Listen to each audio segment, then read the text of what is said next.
Felkelni, cigánylány. Ne nyúlj a WC-hez, amíg nem engedélyezik. A ruháid az alsó polcon vannak, ott fogsz aludni. A nehéz fémajtó csattanva becsukódott Róza háta mögött, elvágva őt korábbi életétől.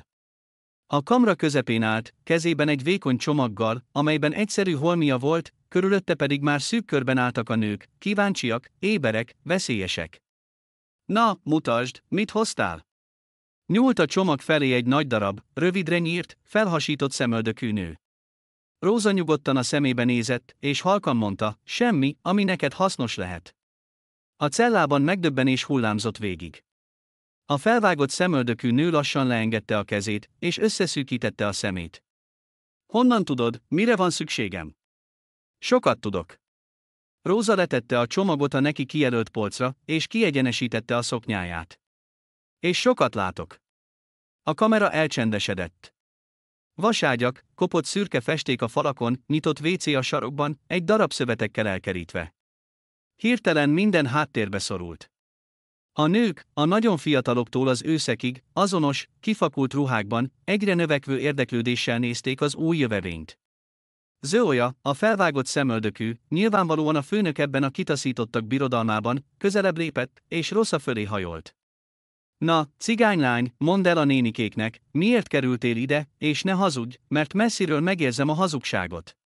Nagy, tetoválásokkal és gyűrűkkel borított kezei idegesen összeszétszorultak.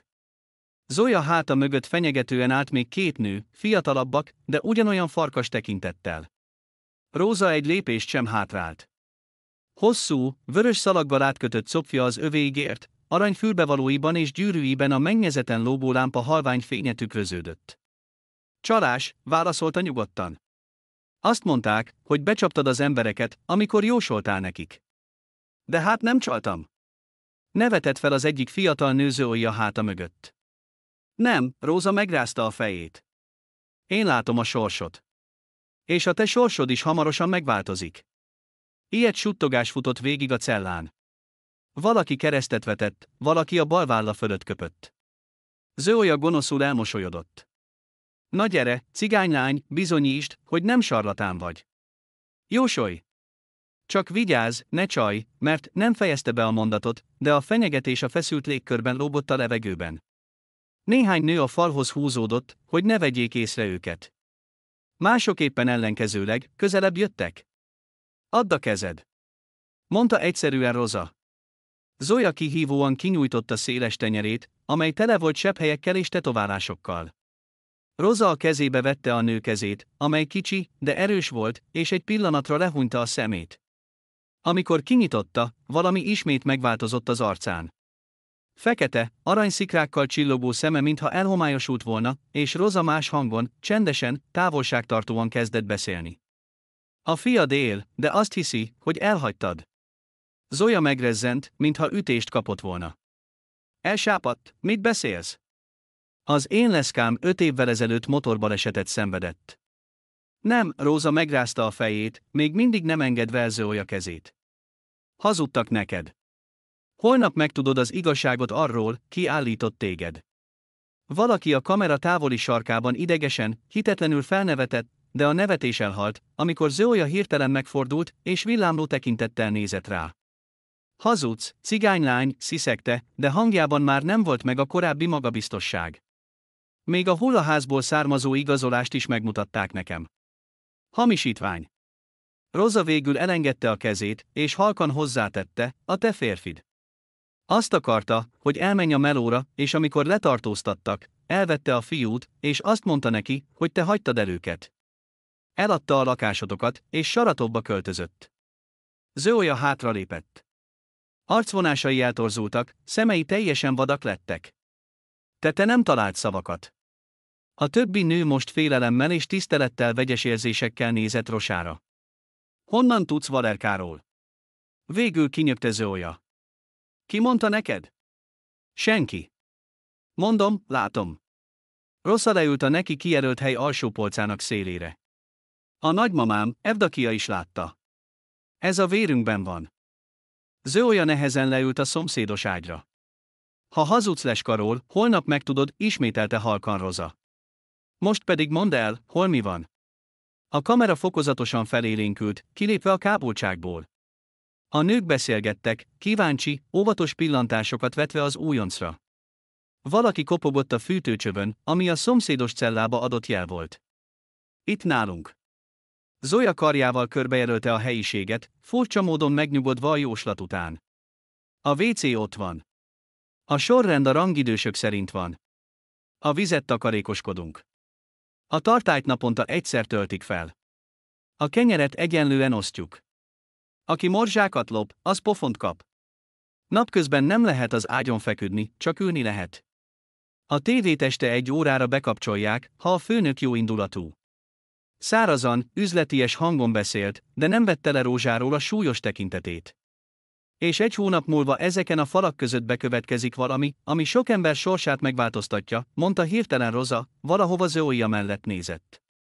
Jön hozzánk egy ember, aki a legtöbbet vesztette el. A cellában olyan csend lett, hogy hallani lehetett, ahogy a víz csepeg a mosdó feletti csapból a sarokban. Ki lehet az? Az ablaknál álló egyik idős nő törte meg a csendet. Majd megtudjuk, ha eljön az ideje. Róza elmosolyodott, és vékony vonású arca hirtelen belülről megvilágosodott. Szinte gyönyörűvé vált. Zoya morogott, de többé nem tett fel kérdéseket. Fokozatosan a kamera visszatért a szokásos életéhez.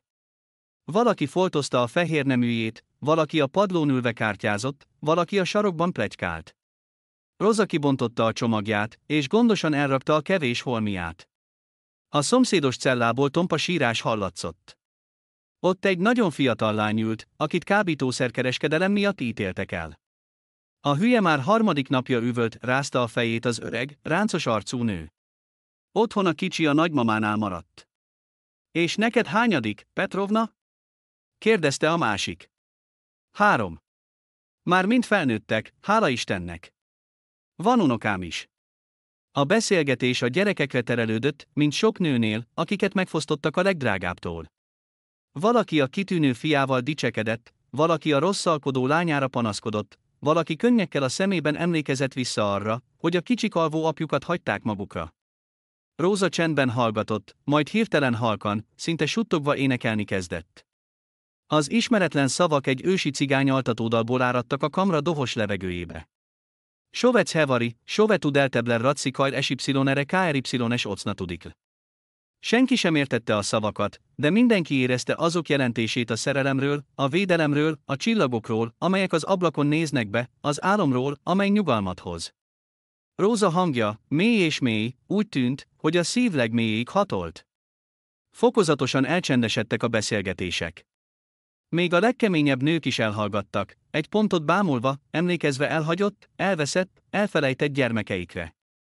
Néhány fiatal csendesen sírt. Zoya kezével eltakarta az arcát, és lehajtott fejjel ült. Vállai alig észrevehetően remegtek. Amikor Rosa befejezte az éneklést, hosszú csend állt be a cellában. Szépen énekelsz, cigánylány, mondta végül Zoya, anélkül, hogy felemelte volna a fejét. Csak nosztalgiát keltesz. Nosztalgia nélkül nincs öröm, válaszolta Rosa. Ahogy éjszaka nélkül nincs nappal. A lefekvés jelzése hirtelen, éles fémes hangként hallatszott, amitől mindenki megrezzent. A nők lefekvéshez készülődtek, a matracok rugói nyikorogtak, a fehér neműk suhogtak. Rosa lefeküdt a polcára, kezét az arcára téve. A lámpa halvány fényében sötét arcát, mintha sötét fából faragták volna. Szemei nyitva voltak, és távoli, mások számára láthatatlan képeket tükröztek. Mi van, ha az én leszkám tényleg él? Suttogta hirtelen Zoya a felső ágyról. Mit tegyek? Éj, csak éj, válaszolta Rosa. Éj érte. A többi majd magától megoldódik, való. Valahol a folyosón a felügyelő nehéz lépteit hallották. A szomszédos cellában a kulcs csörgött a zárjukban. Aludj, Zoya, mondta gyengéden Rosa. Holnap nehéz nap lesz. És Zoya hónapok óta először engedelmesen lehúnyta a szemét. Hamarosan egyenletes és mély lett a légzése. Rosa álmatlanul feküdt. Érezte mások sorsának súlyát, amely nyomta a vállát. Látta a szálakat, amelyek a múltat a jövővel kötötték össze. Képessége nem hagyta pihenni. Azt követelte, hogy adjon másoknak. Evdokia nagymama, gondolta. Azt mondtad, hogy a mi nemzetségünknek a magány az ára a képességnek. De néha olyan nagyon vágyom az egyszerű emberi boldogságra, nem az öröklátnoki képességre, nem arra, hogy belelássak az idő fátylába, hanem egyszerűen a melegségre, az ölelésre, az otthonra. A kis rácsos ablakon csillagok villóztak. Ugyanazok, amelyek a tábor felett ragyogtak, amikor kicsi volt, ugyanazok, amelyeket ősei láttak 100 évekkel ezelőtt. Rosa nézte őket, és érezte, hogy valami közeledik, valami nagy, elkerülhetetlen, sorsokat megváltoztató. Tudta, hogy hamarosan találkozik egy emberrel, aki felforgatja az életét, egy embert, aki mindent elvesztett. De még nem látta az arcát. A reggel a női cellában mindig ugyanúgy kezdődött. A kulcs csikorgása a zárban, az őr kiáltása, kelés, nyüzsgés a mosdónál. De ma más volt. Makarova. Ki jöhet a holmiával? Klavdia Petrovna felügyelőnő állt az ajtóban, kezében egy borítékkal. Zója, aki még nem is ébredt fel teljesen, értetlenül ült le az ágyára. Hová máshová?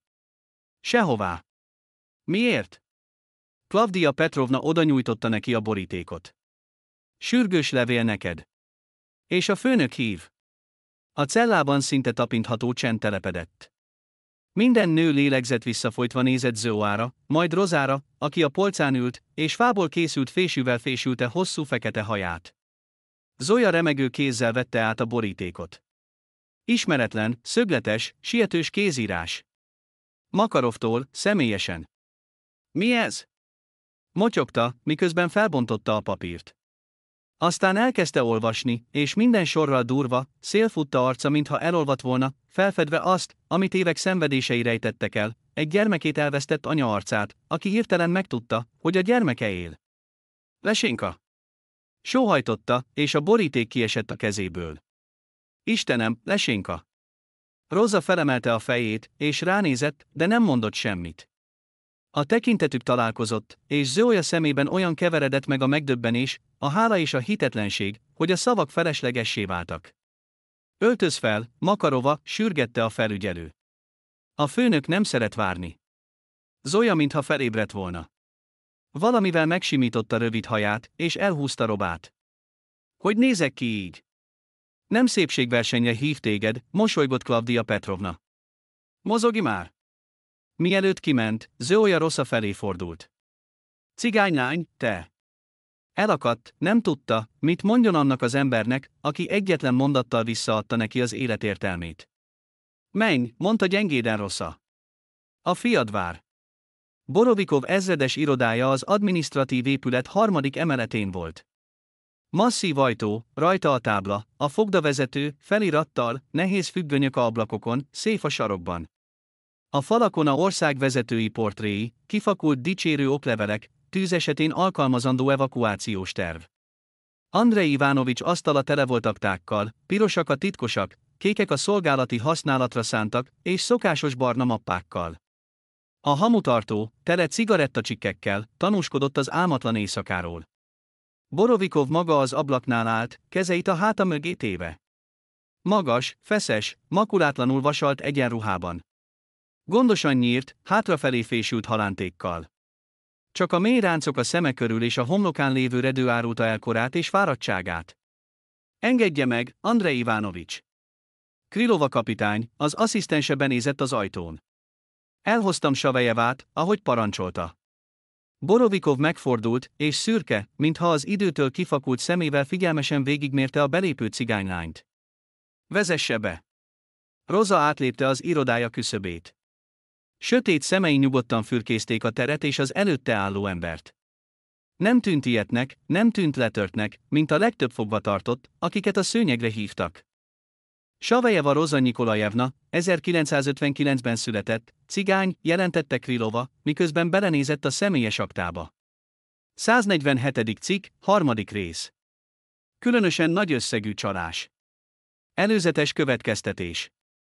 Köszönöm, Jelena Szergejevna. Mehet, bólintott Borovikov. Én magam fogok beszélni Savejeva asszonnyal. Krylova vonakodva kiment, óvatos pillantást vetve Rosára. Amikor az ajtó bezárult mögötte, csend telepedett az irodára. Borovikov lassan leült az asztalhoz, elővette a fiókból a csomag belomorka cigarettát, és rágyújtott. Üljön le, Savelyeva! Mutatott a szemközti székre. Róza leült, gondosan elsimítva hosszú szoknyája szélét. Nyugalmassága kissé irritálta a ezredest. Azt mondják, hogy boszorkánynak adja ki magát. Füstöt eregetett a mennyezet felé. Megijeszti a foglyokat, zavargásokat szervez. Senkit sem ijesztgetek, polgármester úr, válaszolta halkan Roza. Csak azt mondom, amit látok. És mit lát? Mosolygott Borovikov, hátradőlve a székében. Nos, akkor nézzük meg a trükkseit. Mondjon el nekem valamit. Ilyesmit. Csak vegye figyelembe, hogy a katonai szolgálat óta nem járok cirkuszba. Ironikusan beszélt, de a szemében éberség volt látható. Túl sok szóbeszéd keringett a fogdában a furcsa cigánylányról. Túl pontosnak bizonyult a jóslat a Makarova fiáról. Ahelyett, hogy a levél ma reggel érkezett volna, a fiú 1 hónappal később is megérkezhetett volna, és senki sem csodálkozott volna ezen a véletlenen. De ő pont most írt, 1 nappal Róza megjelenése után. Róza sokáig nézte Borovikovot, mintha valamit olvasna az arcán, aztán halkan így szólt, a szíved hideg, de nem ezek a falak miatt. Borovikov kissé felhúzta a szemöldökét, 12 évvel ezelőtt elvesztetted a legdrágábbat, folytatta Roza, anélkül, hogy levenné róla a szemét. És még mindig hibáztatod magad, hogy nem tudtad megmenteni őt és a kisbabát. A cigaretta félúton megállt a szájához vezető úton. Borovikov hirtelen felegyenesedett, a szék nyikorgott alatta. Honnan tudod ezt? Rekedt meg a hangja? Ki mondta el neked? Senki. Roza megrázta a fejét. Látom a szemedben. A szád körüli ráncokban, abban, ahogy tartod a vállad, mintha még mindig koporsót vinnél. Borovikov lassan felállt. Arcát elöntötte a sápadt szín, állkapcái megfeszültek. Valaki turkált a személyes aktomban, valaki a biztonságiak közül túl sokat fecseg. Meg fogom találni. A szerencsétlenség idején kislányt várt. Roza halkan félbeszakította, és Borovikov félbeszakította a mondatot. Elvesztette a feleségét és a leendő lányát is. Az orvosok csak 1 héttel a temetés után mondták el önnek. Olyan állapotban volt, hogy féltek korábban beszélni róla. Borovikov lassan visszaült a székbe. A cigaretta megégette az ujjait. Gépiesen az hamutartóba dobta. Ez nem volt benne a személyi aktában, mondta tompa hangon. Csak az orvosok tudtak erről. Nehéz csend telepedett ránk. Csak a falon lógó öreg óra ketyegése törte meg. Hasonlított rám fiatalkoromban, folytatta Roza, mintha Borovikov mellett valakit látna a vállán túl. Világos haja volt, szeme kék. Még mindig látja őt álmában. Abban a kék ruhában jön hozzád, amit az utolsó születésnapjára ajándékoztál neki. Borovikov kezei, amelyek az asztalon pihentek, megremegtek. Összeszorította őket, hogy elrejtse a remegést. Honnan? Megakadt, lenyelte a nyálát. Senki sem tudhatott a ruháról. Ez köztünk maradt. Nem tudom, válaszolta egyszerűen Roza. Csak látom, néha azt, ami volt, néha azt, ami lesz. És mi lesz? Kérdezte rekedten Borovikov. Roza egyenesen a szemébe nézett. Találkozni fog a lányával, Andrej Ivanovics. Nem azzal, aki nem született meg, hanem egy másikkal. De ő jobban a magáé lesz, mintha életet adott volna neki. Borovikov néhány másodpercig tágra nyílt szemmel nézett rá, majd hirtelen felállt, és elfordult az ablak felé. A válla finoman remegett. Róza hallgatott. Megértette, hogy 13 évvel felesége halála után ez az erős férfi egyszer sem engedte meg magának, hogy tanúk előtt sírjon. Most magányra volt szüksége. Menjen ki, mondta Borovikov hangtalanul, vissza se fordulva. Várjanak a folyosón. Roza felállt, és csendesen kiment az irodából. A folyosón, a falnak támaszkodva állt Krylova kapitány, idegesen babrálva a kabátja gombjával. Mit mondtál neki? Kérdezte aggódva, és visszanézett az ajtóra. Soha nem láttam Andrej Ivanovicsot ilyennek. Az igazat, válaszolta egyszerűen Roza. Csak az igazat. Az ajtó mögül nem hallatszott semmi hang, de Roza tudta, mi történik odabent. Látta, ahogy Borovikov ezredes, az a férfi, aki hozzászokott, hogy mindent kézben tartson, lehajtott fejjel ül, és a vállai remegtek az okogástól. Az elsők hosszú évek óta. Tudta, hogy ezek a könnyek a gyógyulás kezdete, hogy a jég, amely évekig megfagyasztotta a szívét, végre elkezdett olvadni, és hogy sorsuk mostantól láthatatlan, de szilárd szálakkal van összekötve. Valahol a folyosó mélyén becsapódott egy ajtó, nehéz léptek hallatszottak. Elhaladt egy konvoj egy új fogolycsoporttal. Az egyikük, meglátva a falhoz támaszkodó cigánylányt, lelassította lépteit, és valamit suttogott a másiknak. Az megkeresztelte magát, a mellette álló őr pedig rákiáltott, ne késlekedj. Ölénő Krylova idegesen megigazította a szoros konyba tűzött haját. Furcsa dolgok történnek, mormolta. Amióta megjelentél. Rosa felé fordult. Mindenki a szerelmet keresi, Ölénő. Még azok is, akik azt mondják, hogy csak a hatalomra vágynak. Krylova elpirult. Az érzései a főnöke iránt titok voltak, amelyet senkivel sem osztott meg. Nem értem, miről beszélsz, vágta rá, és egy lépést hátralépett. És nem is akarom megérteni. Ekkor kinyílt az irodája ajtaja. A küszöbön Borovikov állt, összeszedett, feszes. Csak a vörös szemek árulták el a közelmúltbeli megpróbáltatásait. Savjeleva, jöjjön be, mondta egyenletes hangon. Ölénő Szergejevna, legyen szíves, hozzon nekünk teát. És Zoja Makarova személyes ügye. Krylova meglepetten nézett rá. Makarova ügye? Igen, van benne néhány pontatlanság, amit ki kell javítani. Amikor Rosa visszatért az irodába, Borovikov az ablaknál állt, és a hóval borított udvart nézte. Meg sem fordulva megkérdezte, miért mesélte el nekem ezt? Nadáról, a gyerekről. Miért kell felnyitni a régi sebeket, hogy azok valóban begyógyulhassanak? Válaszolta halkan Rosa. Nélkül a Jenny és a fájdalom, hogy el tud engedni a múltat és láthasd a jövőt. Borovikov végre felé fordult. Valami megváltozott a tekintetében, mintha először látta volna igazán a nő előtt álló nőt. Ugye nem csaló vagy? Ez nem kérdés volt, hanem kijelentés. Nem, bólintott Rosa. Ahogy a nagymamám sem volt csaló, de az emberek félnek attól, amit nem értenek. Borovikov lassan bólintott, mintha valamilyen döntést hozott volna. Személyesen átnézem az ügyét, ha ellentmondást találok. Nem fejezte be a mondatot, de Rosa megértette. 7 hetek óta először villant fel a remény szikrája a szemében. Köszönöm, Andrej Ivánovics. Ne köszönd meg előre, válaszolta szárazon, visszatérve hivatalos hangneméhez. És ne beszélj senkinek a beszélgetésünkről. Különösen a személyes részéről. Ne aggódj, mosolygott Róza. A titkaid nálam maradnak. Krylov lépett be egy tálcával, amelyen 3 csésze tea és egy tányér süti állt. Itt a teája, Andrej Ivánovics. És Makarova ügye. Egy kék mappát tett az asztalra. Köszönöm, Jelena Szergejevna, bólintott Borovikov. Üljön le, igyon velünk teát. Érdekes beszélgetés alakul ki itt a sorsról és a véletlenekről. Bóvita a Róza melletti székre bólintott, és Krylova kapitány leült, nem értve, mi történik a mindig olyan szigorú és visszafogott főnökével. Róza mindkettőjüket nézte, és látta, hogy Bóvita háta mögött, mintha elmosódott sziluszt lenne, egy szőke hajú nő állt kék ruhában. Mosolygott és bólintott, mintha jóváhagyná mindazt, ami történik. Nadezda, gondolatban fordult hozzá Rosa. Segítek neki, megígérem. Többé nem lesz egyedül. Pszichológiai kérdések szakértő tanácsadója. Így szerepelt most Rosa Savejeva új belépőkártyáján. 3 szó, ami mindent megváltoztatott.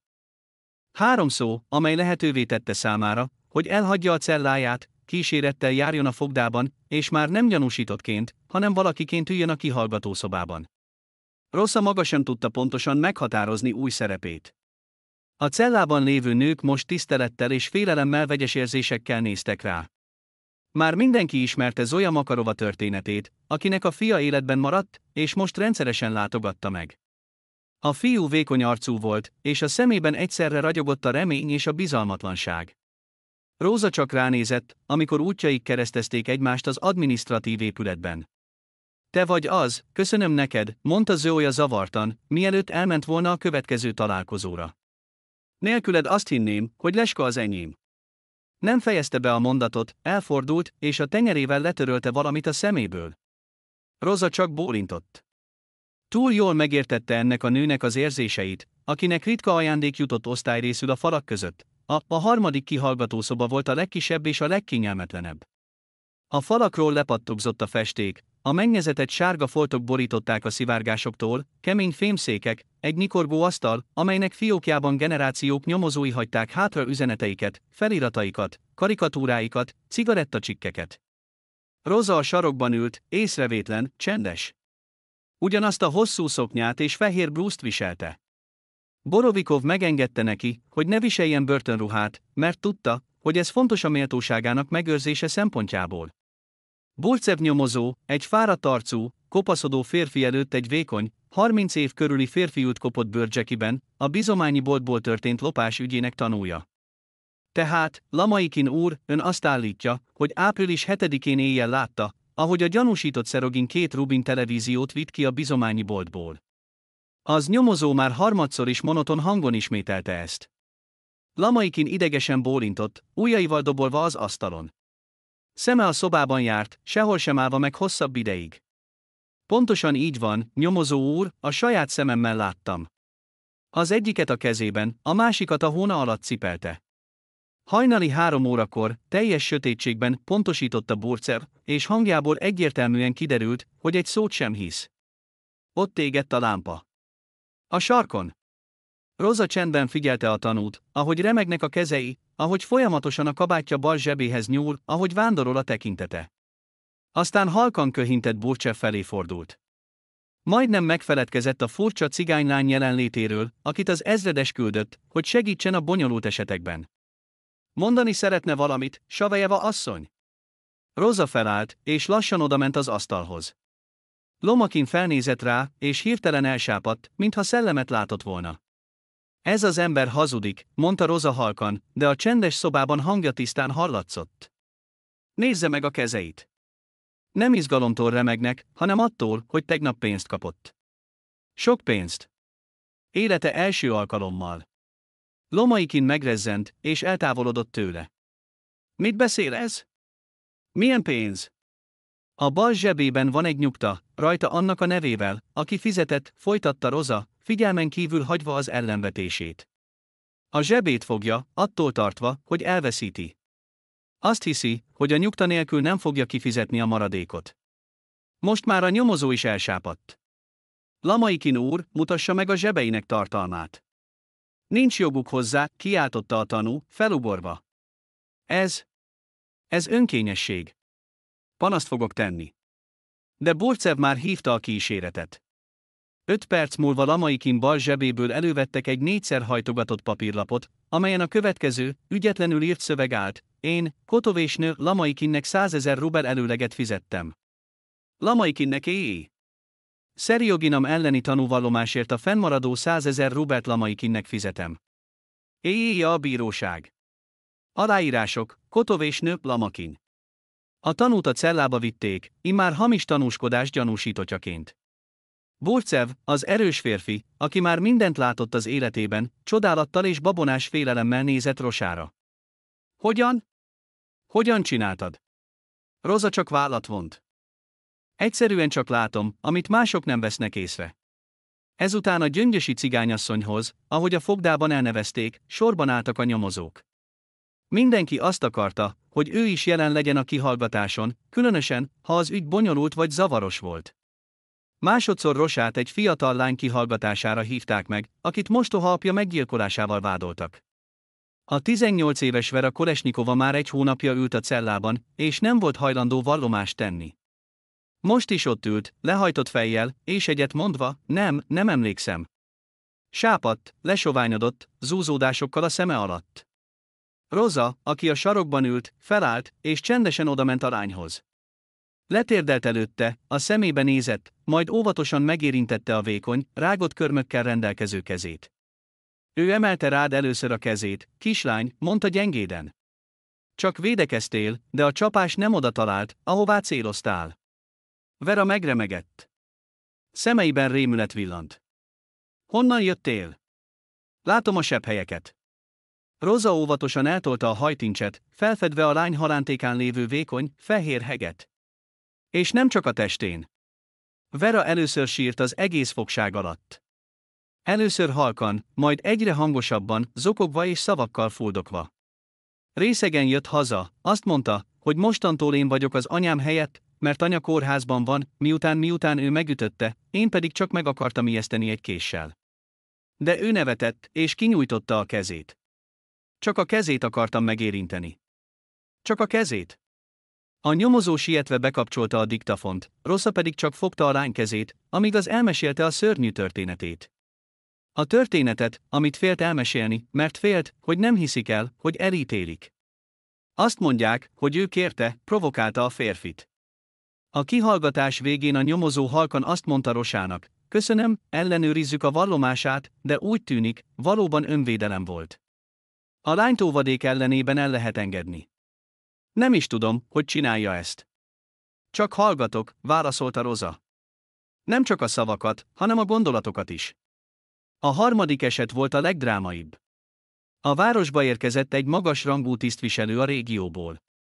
8 éves fia előző nap eltűnt.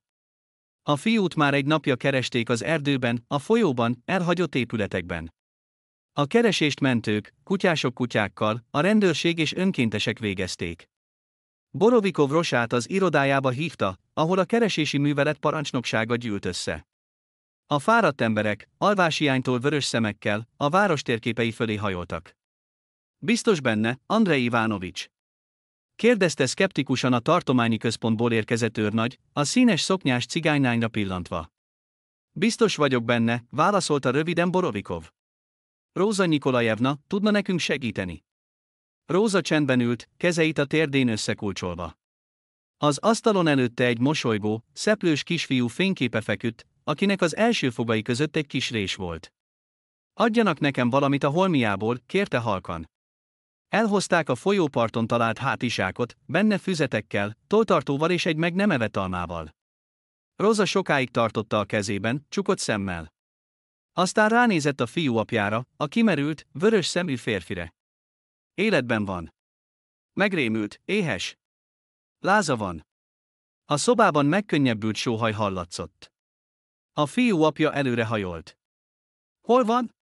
Mondja, hol van az én Igorom? Szadovaja utca, 15. szám. Rosa lassan beszélt, mintha egy láthatatlan tábláról olvasná fel a címet. A pincében. Az idősebb fiúval ment oda, meg akarta nézni a régi motorokat. Az ajtó becsapódott, nem tudtak kijönni. Az idősebb fiú megpróbálta betörni az ajtót, eltörte a kezét és elvesztette az eszméletét. Siessenek, Igor magas lázzal küzd. Már második napja nincs víz. 1 óra múlva a fiúkat pontosan ott találták meg, ahol Rosa mutatta. Igort súlyos kiszáradással és tüdőgyulladással kórházba szállították, de az orvosok azt mondták, hogy élni fog. Amikor a fiú apja megérkezett, hogy megköszönje Roznak, meg akarta csókolni a kezét. A nő finoman elhúzódott. Nem kell. Ön is megtalálta volna őket, csak később. Ilyen esetekben az idő dönt mindent. Megmentette a fiamat, mondta a férfi, és könnyek gyűltek a szemébe. Soha nem fogom elfelejteni. Rosa elkísérte tekintetével, és érezte, hogy valaki figyeli. Megfordulva meglátta Krylova kapitányt, aki az ajtóban állt. Ölénön nyílt ellenszemvel nézett rá. Andrej Ivánovics, túlságosan megbízik benne, mondta Krylova, amikor Borovikovval kettesben maradtak az irodában. Mi van, ha ez csak egy ravasz csalás? Lehet, hogy összejátszott a rablókkal, hogy aztán hősi módon megtalálja a fiút. Milyen rablókkal, Jelena Szergejevna? Kérdezte fáradtan Borovikov. A gyerekek maguk másztak le a pincébe, és véletlenül bezáródtak oda. Szokásos balesetek. Krylova azonban makacsul folytatta, a tehetsége túlságosan hasonlít egy jól szervezett tervre. Lehet, hogy csak információkat gyűjt más foglyoktól, vagy megvesztegetett valakit a őrségből. Borovikov hosszú pillantást vetett asszisztensére. Vagy csak féltékeny, kapitány? Krylova elpirult. Nem az. Csak aggódom a részlegünk hírnevéért. De Borovikov már elfordult az ablak felé, jelezve, hogy a beszélgetésnek vége. Másnap reggel Rosa az archívumban ült, és régi, eltűnt személyek ügyeit vizsgálta. Borovikov ezt a feladatot adta neki, keresse meg azokat, akiket még meg lehet találni. Olvasta a sárgult oldalakat, amelyekre kifakult tintával írtak, és időnként jegyzeteket tett a jegyzetfüzetébe. Az ajtóban megjelent Borovikov, szokatlanul komor arccal, homlokán ráncokkal. Roza Nikolajevna, van egy problémánk. Krescsöty ügyéből eltűnt egy fontos bizonyíték, egy pénzmosást bizonyító pénzügyi jelentés. Roza felemelte a fejét. Krechetov gazdag vállalkozó volt, akit ingatlanokkal való visszaélésekkel vádoltak. Az ügyét nem Borovikov vezette, hanem helyettese, Zotov alezredes. A jelentés a széfben volt, folytatta Borovikov, leült az asztal szélére. Csak 3 férhettek hozzá, én, Zotov és Nina Stepanovna titkárnő. Roza figyelmesen nézett az ezredesre, mintha olvasna a szemében. Aztán halkan mondta, az ellenség, Andrei Ivánovics, akiben megbízik, a közelében van. Eladja a becsületét. Borovikov megremegett. Zotov Maksim Viktorovics. Lehetetlen, 20 éve szolgálunk együtt. Ellenőrizzék a kapcsolatát Krechetovval az elmúlt héten, mondta szintén halkan Roza. És a felesége bankszámláját. Ott megjelent pénz, sok pénz. Borovikov nehezen felállt. Ha ez igaz, ne siessenek elítélni. Roza megérintette a kezét. Van rá oka. Nagyon jó oka. A Zolotoy levédteremben félhomály volt, és drága szivarok illata terjengett. A leghátsó sarokban 2 férfi ült egy asztalnál. Oleg Krechetov, tesztsz, kopaszodó, gyűrűkkel az ujján, és Zotov alezredes, akinek tekintete olyan volt, mint aki a mélységbe bámul. Még egy kis szívesség, Maxim Viktorovics, mondta röviden Krechetov, miközben konyakot töltött a kristálypoharakba. Az utolsó, és a lánya a legjobb kezelést kapja Svájcban. A szavamat adom. Mi? Mi még? Zotov hangja száraz és élettelen volt. Ez a cigánylány zavar. Túl sokat lát, túl sokat tud. Érti, mire gondolok? Zotov egy hajtásra kiitta a konyakot. Ő nem tehet semmiről. Csak segít a nyomozásban. De engem zavar. Krecset mosolya ragadozóvá vált. Én pedig, mint érti, nagyon bőkezűen fizetek a zavarásmentességért, különösen, ha a gyerekek egészségéről van szó. Zotov az üres pohárba nézett, mintha ott találná meg a választ. A lányom kórházban fekszik. Drága műtétre van szükség, de a fizetésemből nem tudok megtakarítani. Masenka minden nap gyengül, és én semmit sem tehetek. Felnézett a karcsú férfire. Kivéve, ha eladom a lelkem. Na, ne dramatizálja. Krichev megveregette a vállát. Nem a lelkét, csak egy kis szívességet. A barátok között ez normális. Zotov hallgatott, és a semmibe bámult. Szeme előtt lebegett lánya sápadt arca a kórházi párnákon, vékony kezei a felvágott vénákkal, a bizakodó szemei, amelyekben még élt a remény. Mit kell tennem pontosan? Kérdezte tompa hangon. Krechetov közelebb hajolt.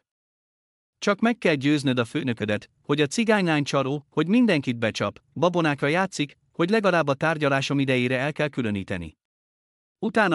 Utána mehet akár sámánhoz is. Nekem mindegy. Zotov bólintott, anélkül, hogy felemelte volna a szemét. Már tudta, hogy beleegyezik. Masenka kedvéért. Az ő élete kedvéért, és ezért gyűlölte magát. Egyébként Krechetov elővette a zakója belső zsebéből egy borítékot. Itt vannak a jegyek Svájcba. Jövő hétre a feleségének és a lányának. A klinika már várja őket. Európa legjobb orvosai. Zotov úgy nézett az borítékra, mintha az aknával lenne ellátva. Aztán lassan felvette és elrejtette a kabátja belső zsebébe. A kabát mintha egy centnerrel nehezebb lett volna, a földhöz szorítva őt. Mennem kell. Felállt, anélkül, hogy kiitta volna a második pohárkát. Viszlát! Viszlát, kedves barátom, mosolygott Krechetov, és pohárral köszöntötte. És ne gyötrődj ennyire. Végül is mi az egy cigánylány az életedhez képest? Zotov nem válaszolt. A kijárat felé tartott, és érezte, hogy nem csak Krechetov figyeli, hanem mintha 100 láthatatlan szem is, beleértve a saját lelkiismeretét is. Az utcán apró eső esett. Az alezredes felhúzta a gallériát, és elindult a buszmegálló felé. Az autóját a garázsban hagyta, nem akarta, hogy valamelyik kollégája meglássa a szolgálati volgaját egy drága étterem előtt. Az archívum sötét ablaka mögött egy rózsa állt, és utána nézett. Sajnálta ezt az embert, ahogyan mindenkit sajnálta, aki elviselhetetlen választás előtt állt. És tudta, hogy hamarosan neki is egy nem kevésbé ijesztő választást kell meghoznia. A SZIZO archívuma az öreg épület félig alaksori helyiségeiben volt. A rácsos mennyezetek alatt halványan világítottak a lámpák, végtelen sorok fémpolcok, amelyek a félhomályba vesztek, a régi papír dohos szaga. Úgy tűnt, mintha itt megfagyott volna az idő, sűrűsödött volna tapintható sűrűségűvé. Rosa egy kis asztalnál ült a sarokban, és a múlt évek ügyeinek megsárgult mappáit lapozgatta. Engedélyt kapott, hogy itt tartózkodjon. Borovikov engedélyével most már hozzáférhetett az archív anyagokhoz, segítve a eltűnt személyek keresését. Az öreg papírok megérintése néha látomásokat váltott ki belőle, nyomokra vezetett, amelyek a hétköznapi emberek számára már rég kihűltek, de számára még mindig forróak voltak. Ujjai a mappák gerincén csúsztak, mintha láthatatlan feliratokat olvasnának. Néha megállt, elővette az aktát, átfutotta, jegyzeteket tett a jegyzetfüzetébe. Hirtelen megdermedt. A keze, amely a következő mappa felé nyúlt, megremegett, és visszahúzódott, mintha megégette volna. Néhány másodpercig Rosa a mappa gerincét nézte, nem merve hozzáérni. Aztán lassan, mintha álmodna, elővette a régi, kopott mappát a kifakult felirattal. 127, 75 számú ügy. Savejevja-e, gyilkosság. A szíve összeszorult. Evdakia Mihajlovna Savejevja. Így hívták a nagymamáját, a legendás igazságosztót, akiről még a moszkvai magas körökben is suttogtak. A nagymama, aki mindent megtanított neki, érezni mások fájdalmát, látni a rejtettet, hallani azok hangját, akik már nincsenek mellette. Rosa lassan kinyitotta a mappát. Sárgult fényképek és a bűntény helyszíne, egy régi ház a város szélén, egy holttest a padlón. A törvényszéki orvos szakértői véleménye. Több szúrt seb. A halál vérveszteség miatt következett be. Ékszerek és pénz érintetlenül maradtak, nem történt rablás. Átlapozta az oldalt, és hirtelen megdermedt, amikor meglátta a dokumentum sarkában lévő aláírást. Az ügyet bizonyíték hiányában lezárták. A nyomozó osztály vezetője, Borovikov IP rendőrkapitány. Borovikov, suttogta. Iván Petrovics Borovikov. A vezetéknév úgy égette a torkát, mintha egy kortyeges vizet ivott volna. Rosa behunyta a szemét, próbálva visszatartani az elárasztó érzést. Túl sok a véletlen egybeesés ahhoz, hogy véletlen legyen. Túl szorosan összefonódtak a sorsok szálai. Rosa Nikolajevna, itt van. Borovikov hangja olyan váratlanul hallatszott, hogy megrezzent. Az ezredes az archívum ajtajában állt, magas, egyenes testtartással, egy mappával a kezében. Szürke szemei figyelmesen nézték. Történt valami? Kérdezte, észrevéve Rosa sápadtságát. Rosa csendben odanyújtotta neki a nyitott mappát. Borovikov odalépett, kézbe vette az aktát, átfutotta a szemével az első oldalakat, elhúzta a szemöldökét, majd meglátta az aláírást, és az arca megváltozott. Az apám, mondta, mintha nem hinné a saját szemének. De hogyan? Miért? Az önapja írta alá az aktát, Andrej Ivánovics, mondta halkan Rosa. Ő volt az, aki felsőbb utasításra eltitkolta a nagymamám meggyilkolását. A kör egy generációval később bezárul. Borovikov nehezen leült a székre mellé. A mappát tartó kezei alig észrevehetően remegtek. Savejevó, motyogta. De én soha nem hallottam erről az ügyről. Apám soha nem beszélt róla. Szégyelte magát. Rosa úgy beszélt, mintha személyesen ismerte volna Iván Petrovicsot. Apád becsületes ember volt. De akkor, 75-ben, választás elé állították, és ő a karriert, a családot, téged választott, nem pedig az igazságot. Borovikov lapozgatta az aktát, és minden oldallal egyre komorabbá vált az arca. Itt szinte semmi sincs, mondta végül. Formális helyszínelés, szokásos szakértői vélemény. Sem tanúk kihallgatása, sem a gyanúsítottak alibiének ellenőrzése, semmi, mintha szándékosan kiürítették volna. Így is volt, bólintott Rosa. A nagymama túl sokat tudott a magas pozíciókban lévő emberekről, a piszkos titkaikról.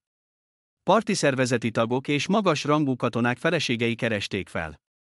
Olyan dolgokat meséltek neki, amiket senki más nem tudott. Ő pedig egyszerűen csak látta. Elhallgatott, hogy Borovikovnak legyen ideje feldolgozni a hallottakat. Borovikov lapozgatta az aktát, megállva a fényképeknél, a vázlatoknál, a szűkös vallomásoknál. Elvehetem ezt az ügyet? Kérdezte végül. Szeretném részletesebben megvizsgálni. Természetesen, bólintott Roza. Csak ne itt. A falaknak füleik vannak. Együtt távoztak az archívumból. Az ezredes a mappával a hóna alatt, Roza pedig mögötte, anélkül, hogy felnézett volna. A folyosón Krylova kapitány fogadta őket, és meglepődve nézett rájuk. Andrei Ivánovics, várják önt az ügyészségen. Kétszer is telefonáltak, közölte, és ellenszemvel pillantott Roza felé. Mondja le a találkozót, Jelena Szergejevna, válaszolta szárazon Borovikov. Mondja, hogy sürgős dolgom van. Személyes. Krylova értetlenül felhúzta a szemöldökét, de nem vitatkozott. Rendben. Van még valami, még? Igen. Jöjjön be hozzám holnap reggel. Komolyan kell beszélnünk. Amikor Krylova elment, Borovikov Roza felé fordult. Hová mehetünk, hogy senki ne zavarjon minket? Az én szobámba. Válaszolta nyugodtan. Ma látogatási nap van. A kamera üres. A női kamera, ahol általában 10 fogvatartottat helyeztek el, most üres volt. A legtöbb nő rokonokkal vagy ügyvédekkel találkozott. Egy vékony lepedőből készült válaszfal választotta el azt a sarkot, ahol Roza ágya állt. Ez a 2x2 méteres sarok volt az egyetlen személyes területe. Borovikov zavartan körülnézett. Ritkán járt a cellákban, inkább az irodájában intézte az ügyeket. És biztosan soha nem volt egyedül egy fogvatartottal ilyen intim térben. Foglaljon helyet. Roza az egyetlen asztalra mutatott. Teát nem kínálok, de vizet önthetek.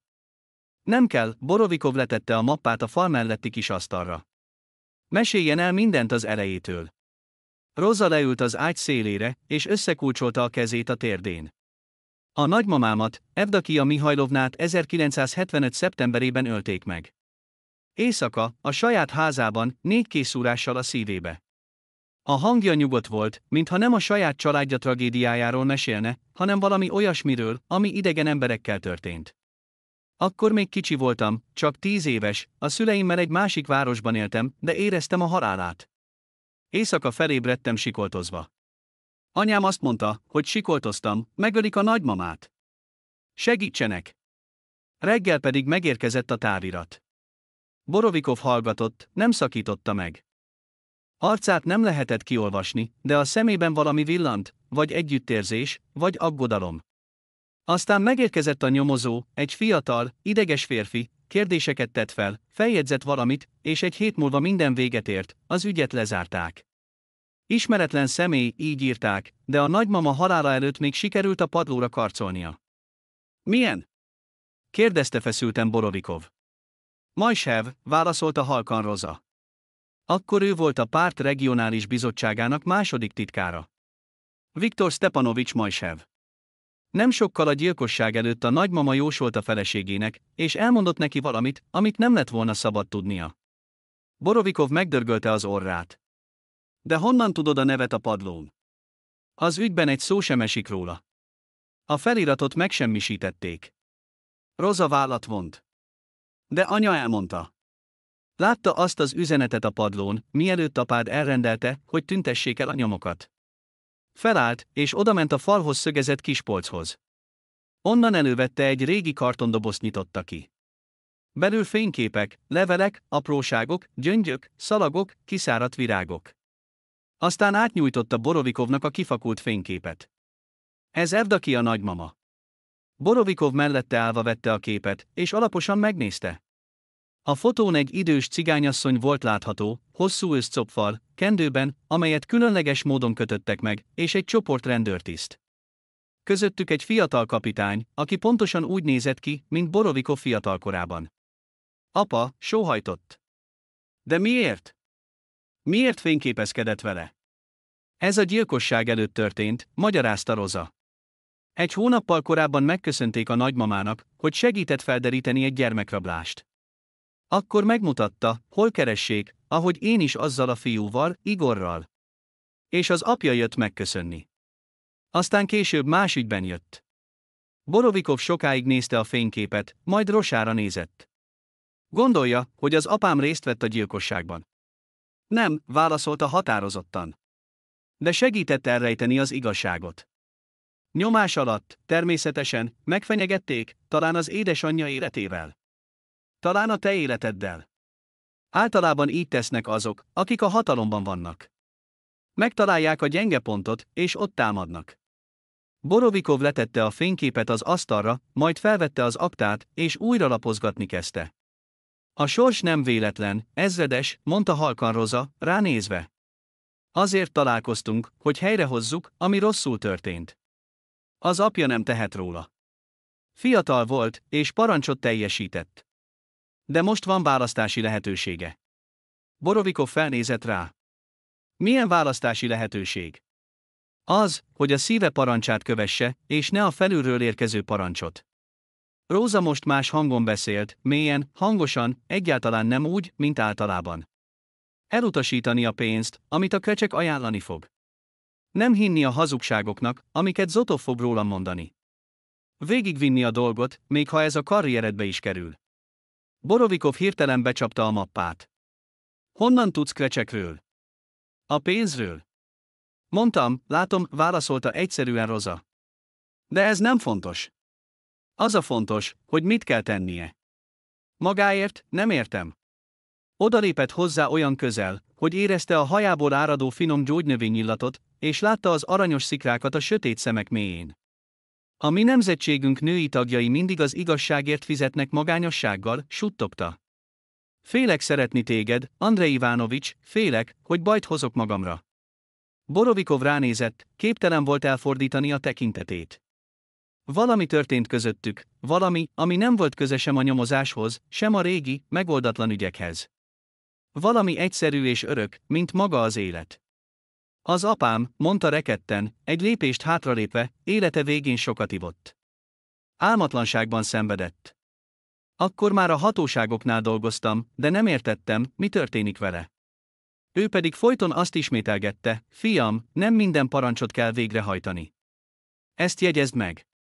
Azt hittem, ez öregkori elmezavar. De ő csak figyelmeztetni akart. Roza csendben bólintott.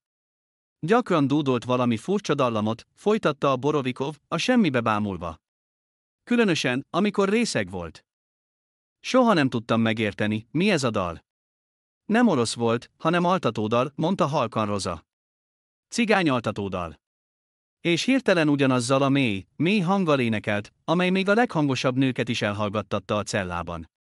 Sovec hevari sovetu deltebb galer recikajl esypsilonere KRY-es otthonatudik Borovikov megdermett, arca fehér lett, mint egy papírlap. Ezt a dallamot, ezeket a szavakat tucatszor hallotta apja szájából gyerekkorában, fiatalkorában, nem értette a jelentését, de emlékezett minden hangra, minden átmenetre, elkezdte és elakadt. Nagymama Evdaki énekelte apádnak, amikor jött, magyarázta Roza. Tudta, hogy van egy kis fia, hogy a felesége beteg, sajnálta őt és énekelt neked. Aztán ő is énekelte, emlékezve bűnére és gyengeségére. Szünetet tartott, és figyelmesen nézett Borovikovra. De te nem vagy gyenge, Andrej Ivánovics. Nem fogod megismételni az ő hibáját. Felállt, összeszedte a papírokat, a fényképeket. Mennem kell. Gondolkodnom kell. Természetesen, bólintott Roza. Csak ne feledje, nincs sok ideje. Zotov már megegyezett Kretshetovval. 3 nap múlva ajánlatot fognak tenni önnek. Nagyon nagylelkű és nagyon veszélyes ajánlatot. Borovikov megállt az ajtóban. Miért segít nekem? Azok után, amit az apám tett. Mert a múltat nem lehet megváltoztatni, válaszolta halkan Roza. De a jelent lehet. És én látom önben azt, ami az apjának hiányzott, a bátorságot, hogy szembeszálljon a rendszerrel, még ha ez mindenét is megköltené. Amikor elment, Roza sokáig mozdulatlanul ült az ágy szélén, és az üres széket nézte. Aztán elővett a dobozból egy másik fényképet, egy nagyon régit. Megsárgult. Egy fiatal, szőke hajú nő volt rajta, karjában egy gyermekkel. A hátoldalán kifakult tintával ez állt, Evdokia Mihajlovna hálás Antoninától. Köszönöm a fiút. 1970, Róza tudta, hogy Antonina Borovikov anyja volt, hogy 70-ben a kis Andrej súlyosan megbetegedett, és az orvosok feladták, és hogy a kétségbeesett anya elvitte a fiát a híres cigányasszonyhoz, a gyógyítónőhöz, aki 3 napig nem tágított a fiú mellől, gyógynövényekkel itatta és varázsigéket suttogott. A 4. napon a láz lement, és a gyermek felépült. A körbe zárul, Nagyi, suttogta Roza, a fényképet nézve. Akkor megmentetted őt. Most ő kell, hogy megmentsen engem. Én pedig meg kell, hogy mentsem őt önmagától. Az ablakon kívül sötétedett, és valahol a folyosón hallatszottak a foglyokat meglátogatók visszatérő léptei. Hamarosan a kamera megtelik hangokkal, beszélgetésekkel, élettel. Addig is Roza csendben ült, hallgatva a múlt és a jövő hangjait, amelyek tudatában ugyanolyan tisztán hallatszottak, mint az élők beszélgetései. A reggel apró, szúrós esővel kezdődött. Az eső kopogott Borovikov irodájának bádog ablakpárkányán, melankóliát és homályos nyugtalanságot keltve. Az ezredes az asztalnál ült, és egy régi ügy iratait nézegette. Arcát ráncok borították, szeme alatt árnyékok ültek. Álmatlan éjszaka volt. Apja aláírása a megsárgult lapokon égette a szemét. Az ügyet bizonyíték hiányában lezárták. Borovikov első P. rendőrkapitány. Minden alkalommal, amikor a tekintete ezekre a sorokra esett, valami elszakadt benne. Szemei előtt megjelent apja, egyenes, feszes, őszülő halántékkal, akárcsak most Andrej. Engedje meg, Andrej Ivánovics! Krylova kopogott az ajtón. Borovikov sietve összehajtotta a papírokat, és elrejtette a széfben. Jöjjön be, Jelena Szergejevna! A kapitány halványabb volt, mint szokott. A kezében egy borítékot tartott. Most érkezett. Névtelen panasz Savejevra. Hivatalos csatornákon keresztül. Adja ide. Borovikov kinyújtotta a kezét. Ölénő átadta a borítékot, és ott maradt állva, idegesen elveszítve a kabátja gombját. A panasz írógéppel volt nyomtatva. Régi módi módszer a számítógépek korában. Manipulálja a nyomozást és a foglyokat, babonákat és pszichológiai nyomást alkalmaz. Lehetséges kapcsolat a bűnöző elemekkel összeegyeztethetetlen a szakértő tanácsadó státuszával. Valaki nagyon szeretne megszabadulni Savejevától, mondta elgondolkodva Borovikov, letéve a papírt. És lehet, hogy ez igaz? Kérdezte halkan Krylova. Hiszen semmit sem tudunk róla, csak azt, amit ő maga mesélt el. Borovikov figyelmesen nézett asszisztensére. Ön ott volt, Jelena Szergejevna, látta, hogyan találta meg a fiút, hogyan segített Kolesnyikova ügyében. Lehet, hogy véletlen egybeesés volt, makacsul tiltakozott Krylova, vagy egy jól megszervezett színjáték. Miért lenne szüksége rá? Nem tudom. Talán kapcsolatokat épít ki, vagy szökést készít elő. Borovikov elmosolyodott. Szökést készít elő, miközben segít a nyomozásban a bűncselekmények felderítésében. Eredeti megközelítés. Krylova nem adta fel. Andrej Ivánovics túlságosan bízik benne. Pedig ő csak egy fogoly. Cigány. Ismeri ezeket az embereket. Milyen embereket? Borovikov hangja kemény lett. Mire gondol, kapitány? Krylova zavarba jött. Csak azt akarom mondani, hogy ő Savejeva. Túl gyorsan nyerte el a bizalmukat. Az önét, mindannyiukét, és ez aggasztó. Borovikov felállt, odament az ablakhoz. Az eső erősödött, és az udvarta fogdát sáros masszává. Értékelem az aggodalmát, Jelena Szergejevna, mondta végül. De a döntést Savejevna státuszáról én hozom meg, és egyelőre nem látok okot a megváltoztatására. Amikor Krylova elment, és szorosan becsukta maga mögött az ajtót, Borovikov elővette a széfből Evdokia Savejevna aktáját, és újra belemerült az olvasásba, jegyzeteket készítve a jegyzetfüzetébe. Néha megállt, feszülten gondolkodott valamir, homlokát ráncolta, majd újra a papírokhoz tért vissza, mintha remélte volna, hogy ott megtalálja a választ a gyötrő kérdéseire. A telefoncsörgés szakította meg gondolatait. Borovikov hallgatja. Andrej Ivánovics, a megyei gyermekkórház főorvosa keresi. A titkárnő hangja zavartan csengett. Sürgős ügyben hív. Kapcsolja? Néhány másodperc múlva egy fáradt férfi hang hallatszott a kagylóban. Borovikov. Koklov keresi. Pavel Semjonovics. Elnézést, hogy zavarom, de van egy kis gond. Az ön helyettese, Zotov. Most itt van nálunk a lányával. A kislány nagyon rosszul van, ő pedig, nos, nem önmaga. Azzal fenyegetőzik, hogy lenövi magát, ha nem gyűjtünk össze pénzt a műtétre. Talán eljönne? Beszélne vele. Borovikov érezte, hogy valami hideg szorítja a mellkasát. Azonnal indulok. A regionális gyermekkórház egy lehangoló, sztálini építésű épület volt, lepattogzott homlokzattal és repedezett lépcsőkkel. Belül klór, gyógyszerek és reménytelenség szaga terjengett. Zotov a folyosón ült az intenzív előtt, görnyedt, lesoványodott, 3 napos borostával az arcán. Az egyenruha kabátja ki volt gombolva. A nyakkendő oldalra csúszott. Maxim Viktorovics halkan szólította Borovikovot. Zotov felemelte a fejét. A szeme vörös volt, gyulladt. Andrej Ivánovics élettelen hangon mondta.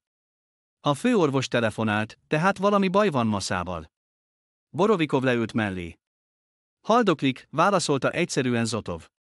Az orvosok azt mondták, minden óra számít. Moszkvában kell megoperálni, $50,000 kerül. Ezt az összeget valamilyen kétségbeesett kihívással mondta, mintha ellenvetéseket vagy gúnyt várna. Maxim, segíthetek. Borovikov a barátja vállára tette a kezét. Van megtakarításom. Egy dácsa Moszkva közelében. Ne is próbálkozzon, mosolygott keserűen Zotov. A dachája mennyit ér? 10-15 000, de 50 kell. Rövid szünet után hirtelen megragadta Borovikov kezét. Emlékszel Krichre? Tegnap találkoztam vele. Pénzt ajánlott. Az egész 50-et. És még a rehabilitációra is. Csak ennyit?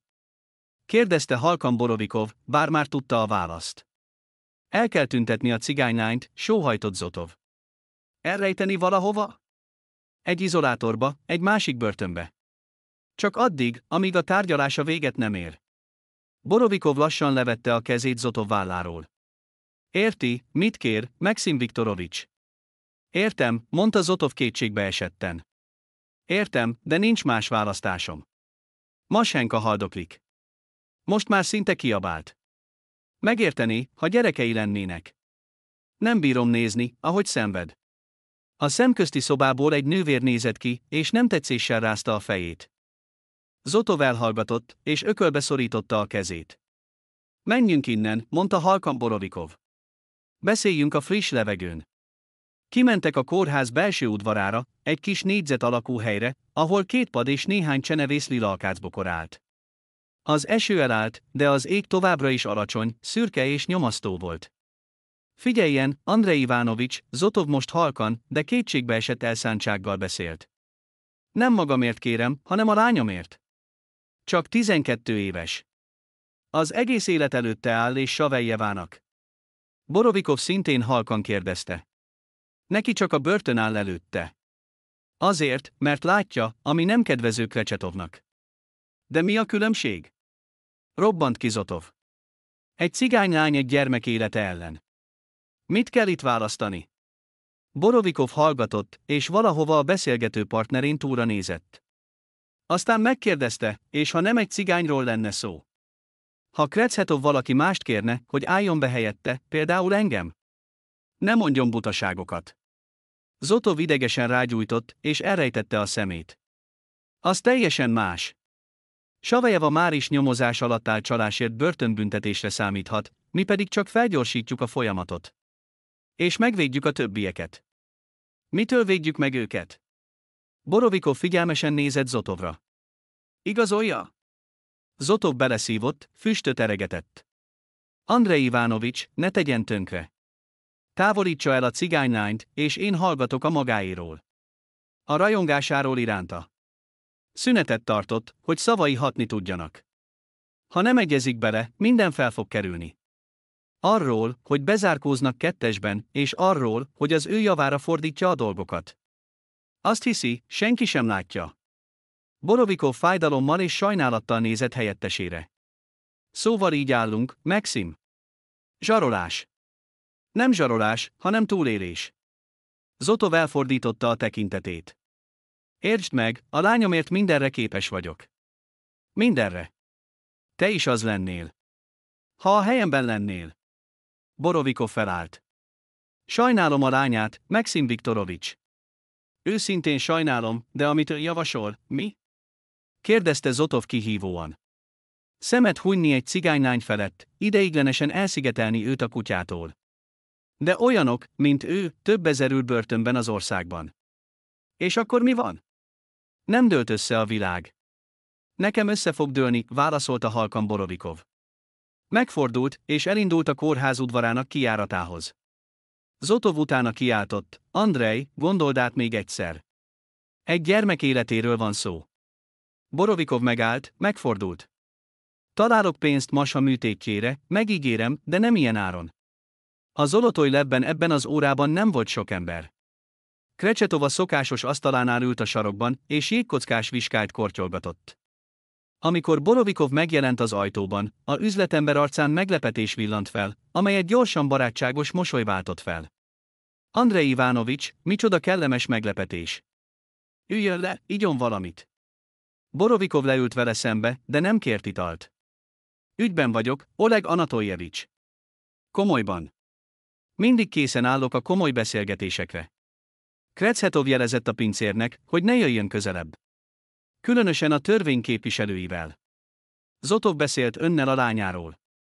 Borovikov nem kertelt. A műtétre szánt pénzről. Krechetov kissé összeszűkítette a szemét. Volt ilyen. Nem vagyok szegény ember. Szeretek segíteni kilátástalan helyzetekben, különösen, ha gyerekekről van szó. És mi az ára a segítségének? Krechetov kortyolt a viskályből, szopogatta. Semmiség. Csak egy kis adminisztratív döntés. Áthelyezni egy fogvatartottat a szigetelőbe. Ideiglenesen Savelyevnek, pontosította Borovikov. Pontosan, bólintott Krechetov. Tudja, ő akadályozza a nyomozás normális lefolytatását. Pszichológiai nyomást gyakorol a tanúkra, megzavarja az elméket. Ennyi az egész, mosolygott Borovikov. Én pedig azt hittem, hogy az ügy lezárását fogja kérni. Miért is? Kricev kinyújtotta a karját. Törvénytisztelő polgár vagyok. Hagyja, hogy az igazságszolgáltatása maga útján haladjon, felesleges befolyások nélkül. Borovikov nyílt megvetéssel nézett beszélgető partnerére. Nagyon meg van ijedve, Kricev. Annyira, hogy hajlandó $50,000 fizetni, hogy elrejtse egy cigánylányt. Nem félek, csak előrelátó vagyok. Kricev mosolya hideggé vált. Savelyeva nagyon veszélyes személy. Ő látja azt, amit mások nem. És néha jobb, ha bizonyos dolgok láthatatlanok maradnak a köznyugalom érdekében. Borovikov hirtelen felállt. Tudja, Oleg Anatoljevics, én is teszek önnek egy szívességet. Ingyen. Tanács, kezdjen el készülni a tárgyalásra. Komolyan készüljön, mert senki sem fogja elrejteni Savelyevát, és ő el fogja mondani mindent, amit lát. Krechetov is felállt, már mosoly nélkül. Hibát követel, ezredes. Nagy hibát. Zotova kislánya meg fog halni, és ez az ön lelkiismeretén fog száradni. Az én dolgom pedig az, meglátjuk, kinek az érvei lesznek meggyőzőbbek a bíróságon. Meglátjuk, bólintott Borovikov, és kilépett, vissza se nézve. Amikor Borovikov visszatért a fogdába, meglepetés várt rá. Az adminisztratív épület bejáratánál izgatott Krylova Andrej Ivanovics fogadta. Moszkvából érkezett ellenőrzés.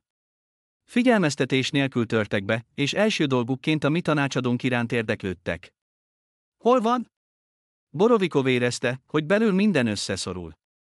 A fogdában Krylova lesütötte a szemét. Parancs érkezett felülről. A körülmények tisztázása érdekében. Ki írta alá? Kornilov tábornok személyesen. Borovikov összeszorította a fogait. Kornilov Krecsetov barátja és vadásztársa volt.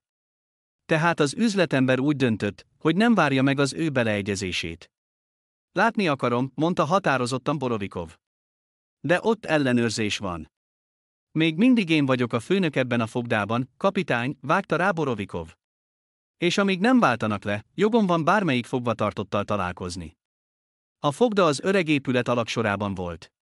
Hideg, nyírkos, halvány fényű és penészszagú. Rozát egy magáncellában tartották, egy apró ketrecben, vaságyával, amely a padlóhoz volt hegesztve, és egy vécével a sarokban. Amikor Borovikov belépett, a nő az ágyon ült, kezeit a térdén összekulcsolva, és egy pontot bámult. Csak akkor emelte fel a szemét, amikor az ajtó bezárult a ezredes háta mögött. Jó napot, Andrej Ivánovics! A hangja nyugodt volt, mintha egy szokásos helyzetben találkoztak volna. Hogy telt a napja, szerencsétlen? Válaszolta őszintén Borovikov. Minden, amit tesz, törvénytelen. Majd én kijavítom. Nem kell, Róza megrázta a fejét. Így kell lennie. Tudtam, hogy ez fog történni. Tudták. Borovikov leült az ágy szélére mellé. És miért nem figyelmeztettek? Szomorúan mosolygott. Hogy megpróbálják megváltoztatni az elkerülhetetlent. Bizonyos dolgoknak meg kell történniük, hogy más, fontosabb dolgok is megvalósulhassanak. Borovikov fájdalommal és csodálattal nézett rá. Csodálatos nő vagy, Roza Nikolajevna. Te pedig jó ember vagy, Andrej Ivánovics, válaszolta egyszerűen. Olyan, mint az anyósod, őszinte, becsületes. Borovikov megremegett. Furcsa megjegyzés, hiszen neki sem anyósa, sem apósának nem volt. Felesége, Nadezda árva volt, nagynénjei nevelték fel. Holnap este választania kell a csendes élet és a vihar között, folytatta Roza, nem vette észre a férfi zavarát. Válassza a vihárt, mindent elveszít, de megtalálja, amit egész életében keresett. Mit keresek? Kérdezte rekedten Borovikov. Megváltást, válaszolta halkan. Az apádért, magadért, mindazokért, akik valaha félelmükben rossz döntést hoztak. Borovikov hallgatott, majd óvatosan megfogta a kezét. Kiviszlek innen, Roza. Megígérem. Tudom, hogy szorította az ujjait. De az ára magas lesz. Leszarom az árat. Borovikov hirtelen furcsa könnyedséget érzett, mintha végre meghozta volna a régóta halogatott döntést. Megszakítom ezt az átkozott kört, még ha az életembe is kerül. A nagymamád megérdemli az igazságot, és te is. Léptek hallatszottak az ajtó mögött. Borovikov gyorsan felállt. Mennem kell. De visszajövök. Várni fogok, válaszolta egyszerűen Roza. Amennyit csak kell. Amikor kiment, a folyosón Krylova és két civil ruhás, feszes, éles szemű férfi várt rá. Borovikov ezredes? Kérdezte az egyikük, miközben igazolványát mutatta. Főügyészség, van néhány kérdésünk önhöz a tanácsadójával kapcsolatban. Természetesen, válaszolta nyugodtan Borovikov. Az irodámban, ha nem bánják. Egyenes háttal sétált a folyosón, és érezte, ahogy belülről növekszik az elszántsága. Hosszú évek óta először tudta pontosan, mit kell tennie, és furcsa módon nem érzett félelmet, csak nyugodt bizonyosságot választása helyességében. Mögötte, a sötét izolátorcellában Roza halkan egy cigány altatódalt dúdolt, mintha valakinek a megsebzett lelkét vigasztalná. Talán a sajátját, vagy talán Borovikováét, aki holnap mindent elveszít, hogy sokkal többet nyerjen. A reggel nyírkos volt, apró, mintha szitán átszitált esővel. Ilyen időben még a levegő is nehéznek, nyomasztónak tűnik, nedvesnek tűnik az emberek aggodalmaitól és a beteljesületlen reményektől. Borovikov az irodája ablakánál állt, és a szürke ködöt nézte, amely elborította az eget. Mögötte az óra ketyegett, egyenletesen, könyörtejelenül, visszaszámolva az eddigi élet utolsó perceit. Az asztalon egy mappa feküdt, nem hivatalos, hanem egy közönséges, kartonból készült, kopott szélű. Belül dokumentumok, másolatok, fényképek, beszélgetések felvételei, bizonyítékok a rendszer ellen, amelynek 30 évig része volt. Bizonyítékok saját maga ellen. Csengett a telefon. Borovikov, meg sem fordulva, felvette a kagylót. Hallom, Andrej Ivánovics, az újságírók összegyűltek. Nina Stepanovna, a titkárnő hangja nyugtalanul csengett. És a ügyészség is telefonált, megkérdezték, igaz-e, hogy ön a vezetés beleegyezése nélkül hívott össze sajtótájékoztatót. Igen, igaz, válaszolta nyugodtan Borovikov. Köszönöm, Nina Stepanovna. Mindjárt lemegyek. Letette a kagylót, lassan felvette a ezredesi vállapokkal ellátott egyenruháját, gondosan begombolta az összes gombot, felvette az asztalról a mappát, egy pillanatra lehúnyta a szemét, mintha búcsút venne valamitől, majd határozottan az ajtó felé indult. A folyosón utolérte őt Krylova, zavartan, lángoló arcokkal. Andrej Ivánovics, mi történik? Azt mondják, hogy sajtótájékoztatót hívott össze, de nem volt erről semmiféle utasítás. Nem volt, értett egyet Borovikov. Ez az én kezdeményezésem. De miért? Jelena hangjában őszinte aggodalom csengett. Fent már telefonáltak. A tábornok dühös. Borovikov megállt, és figyelmesen nézett asszisztensére. Jelena Szergejevna, ön hűséges és becsületes munkatárs. Köszönöm mindazt, amit tett. De most kérem, ne avatkozzon bele. Amit tenni fogok, az az én személyes döntésem, és készen állok vállalni érte a felelősséget. Gyengéden eltolta magától, és továbbment, Krilovot tátott szájjal állva hagyva, aki nem talált szavak nélkül. A SZIZO konferenciaterme még soha nem látott ilyen tömeget. Helyi és ide látogató újságírók diktafonokkal és kamerákkal, jogvédők, közéleti személyiségek, néhány ügyvéd, ügyészi dolgozók. Zajos, nyüzsgő, fényképezőgépek villanásai. Amikor Borovikov belépett, a teremben fokozatosan csend lett. Valami az arcában, nyugodt, határozott, mintha kőből faragták volna, még a legbeszédesebb riportereket is elhallgattatta. Odament a pulpitushoz, letette rá a mappát, és végignézett a jelenlévőken. Köszönöm mindenkinek, aki elfogadta a meghívásomat. Ma egy történetet szeretnék elmesélni önöknek. Egy történetet egy bűncselekményről, amely 20 évvel ezelőtt történt, de továbbra is visszhangzik hatással van a jelenre.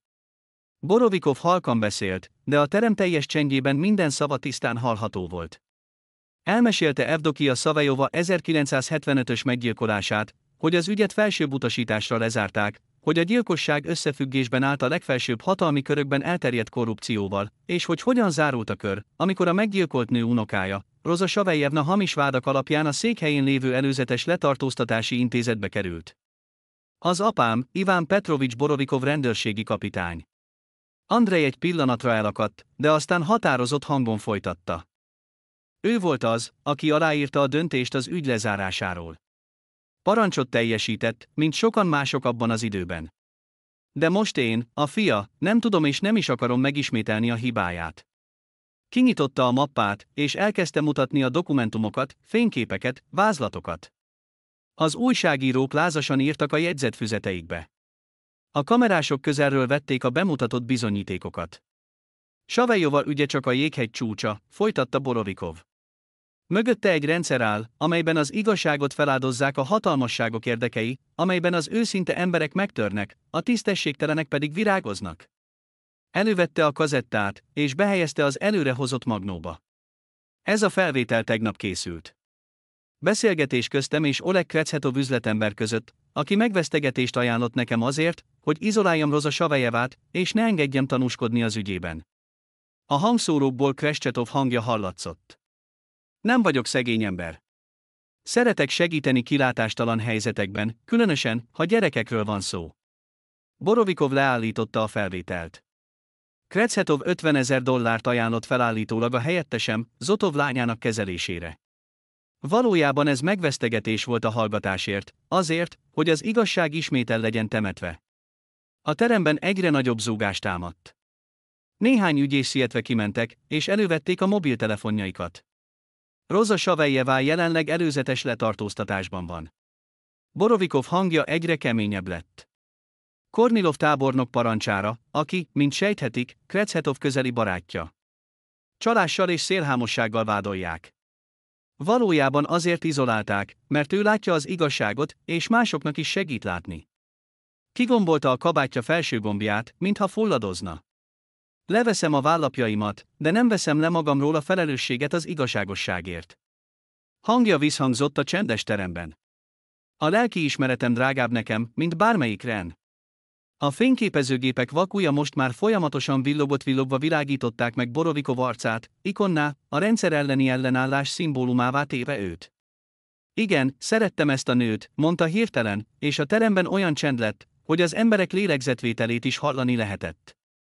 De nem a boszorkányságáért, hanem azért, mert segített visszanyerni a lelkemet.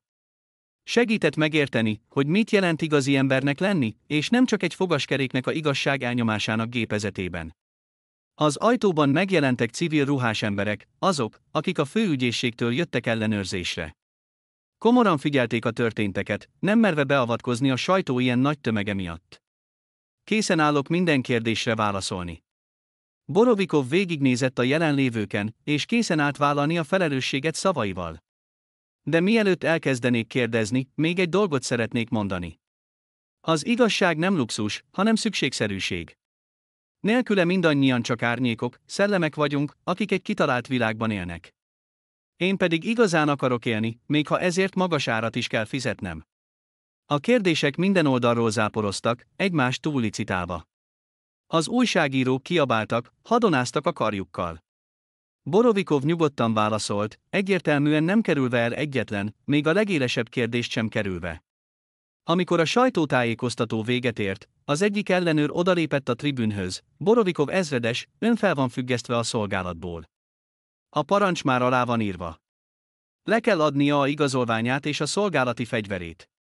Borovikov természetesen bólintott, mintha számított volna erre. De előbb szeretnék találkozni Savejevával, hogy elbúcsúzzak tőle. Kizárt, vágta rá a vizsgáló. Ön többé nem férhet hozzá a foglyokhoz. De ekkor közbeavatkozott egy idősebb, szakállas újságíró. Uraim, szerintem mindannyian érdekeltek vagyunk abban, hogy lássuk ezt a titokzatos Savejevát. Miért ne szervezhetnénk vele egy interjút? Itt és most. Igen, igen, csatlakoztak a többiek. Látni akarjuk a cigánylányt. Az ellenőrök egymásra néztek, nyilvánvalóan nem tudva, mit tegyenek. Borovikov kihasználta zavarukat. Személyesen garantálom, hogy Savejeva nem fog semmilyen hangos nyilatkozatot tenni. Csak adjanak nekünk 5 percet. Az önök jelenlétében. Hosszú telefonos tárgyalások után a feletteseivel megkapták az engedélyt. Rozát a fogdából hozták, sápadt, lesoványodott, de a tekintetében még mindig ugyanaz a nyugodt méltóság volt. Amikor belépett a terembe, a fényképezőgépek vakuja új erővel villant. Az újságírók kérdésekkel rohantak felé, de Borovikov előrelépett, hogy megvédje. Kérem, adjanak nekünk 1 percet. Oda vezetette Rozát az ablakhoz, ahol egy kis hely volt, és megfogta a kezét. Sajnálom. Megígértem, hogy kihozlak, de nem úgy alakultak a dolgok. Épp ellenkezőleg, válaszolta halkan, a szemébe nézve. Minden pontosan úgy alakul, ahogy kell. Te választottad a vihárt, és az már meg is kezdődött. Kirúgtak, mosolygott keserűen Borovikov. És valószínűleg eljárást indítanak hatalommal való visszaélésért.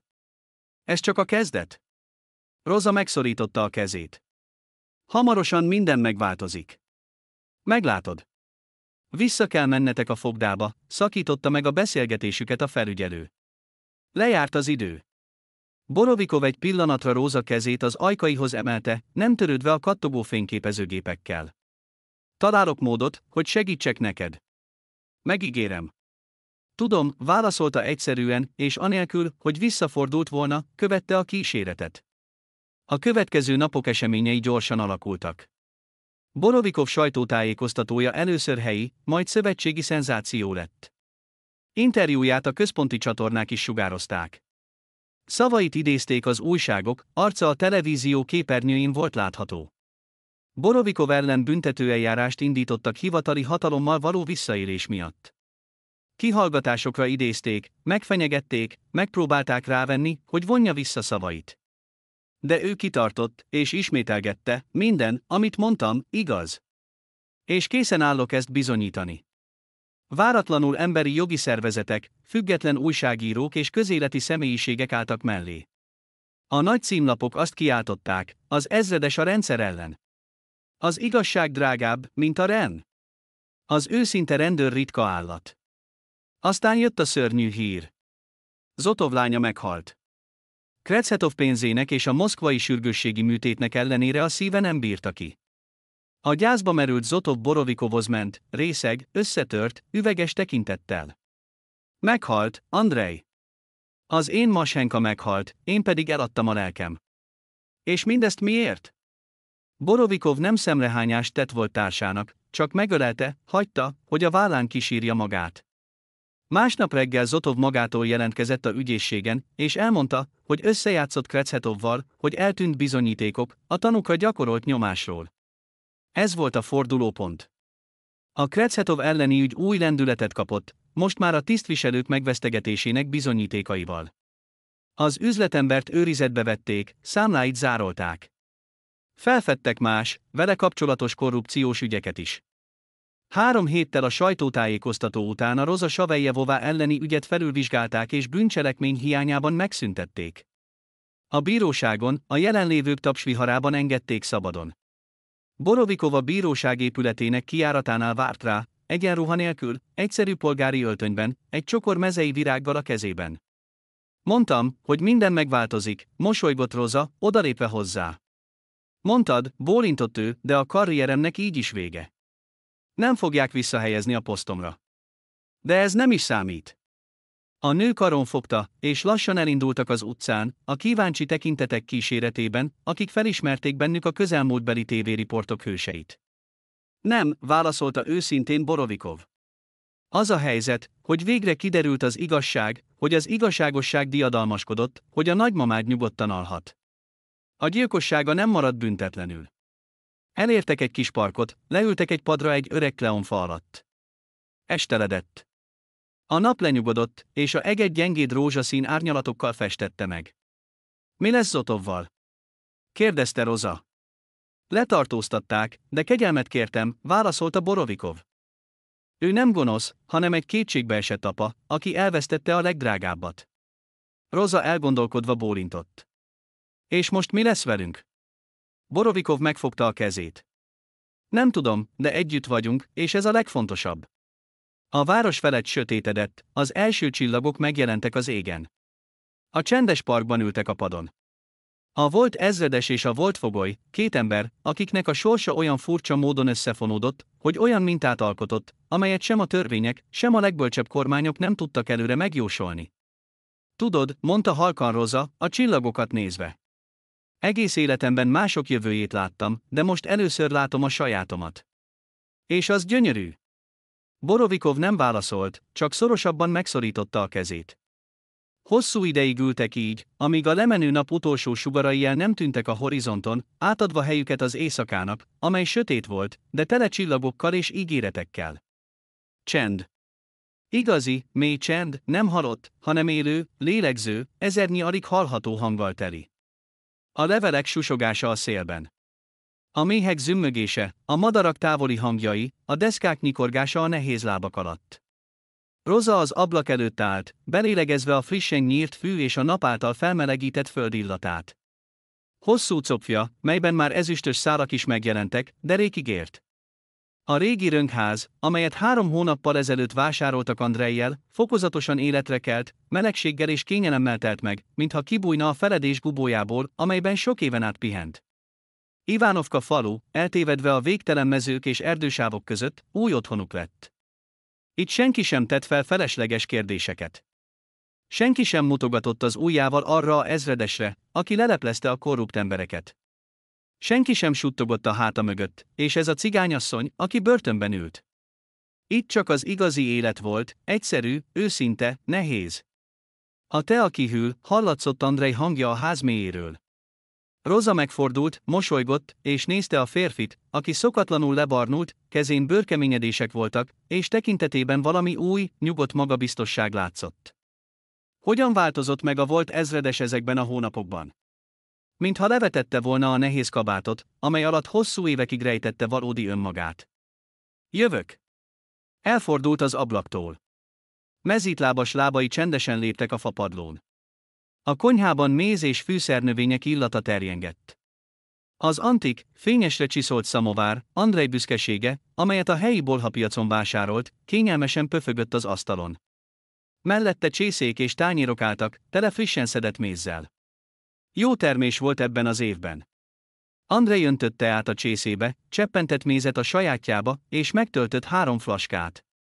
A méhek elismertek téged. Roza leült vele szemben, tenyerével átfogta a csészét, élvezve annak melegét. Érzik a jó szívet. Lassan reggeliztek, ahogy most mindent csináltak, sietség nélkül, minden pillanatot kiélvezve. Mintha bepótolnák azokat az éveket, amikor az élet végsebességgel suhant el mellettük, nem hagyva megállni és lélegzetet venni. Ma megint jönnek hozzád a szomszéd faluból, mondta Andrej, miközben mézet kent egy szelet roskenyérre. Hallotta, ahogy Petrovna azt mondta, az unokája köhög, és semmilyen gyógyszer nem segít. Roza bólintott. Tényleg elkezdtek érkezni hozzá az emberek. Először óvatosan, félénken, majd egyre bátrabban. Betegségekkel, bajokkal, bonyolult sorsokkal érkeztek. Ő segített, ahogy tudott, gyógynövényekkel, tanácsokkal, néha csak egy kedves szóval, ami gyógyítóbbnak bizonyult bármelyik gyógyszernél. Most már te vagy a helyi gyógyító. Andrej gyengéden megérintette a kezét. Mint a nagymamád. Csak hogy Evdokia nagymama sokkal többet tudott, válaszolta elgondolkodva Roza. Még tanulok. Néha úgy érezte, hogy a nagymama szelleme láthatatlanul jelen van ebben a házban, amely annyira hasonlít ahhoz, amelyben Evdokia élt. A rönkfalak, a faragott ablakkeretek, a kályha, amelyet Andrejjel együtt újra meszeltek. Minden a gyerekkorára emlékeztette, amikor ő, a kis Róza, nyáron a nagymamájához jött.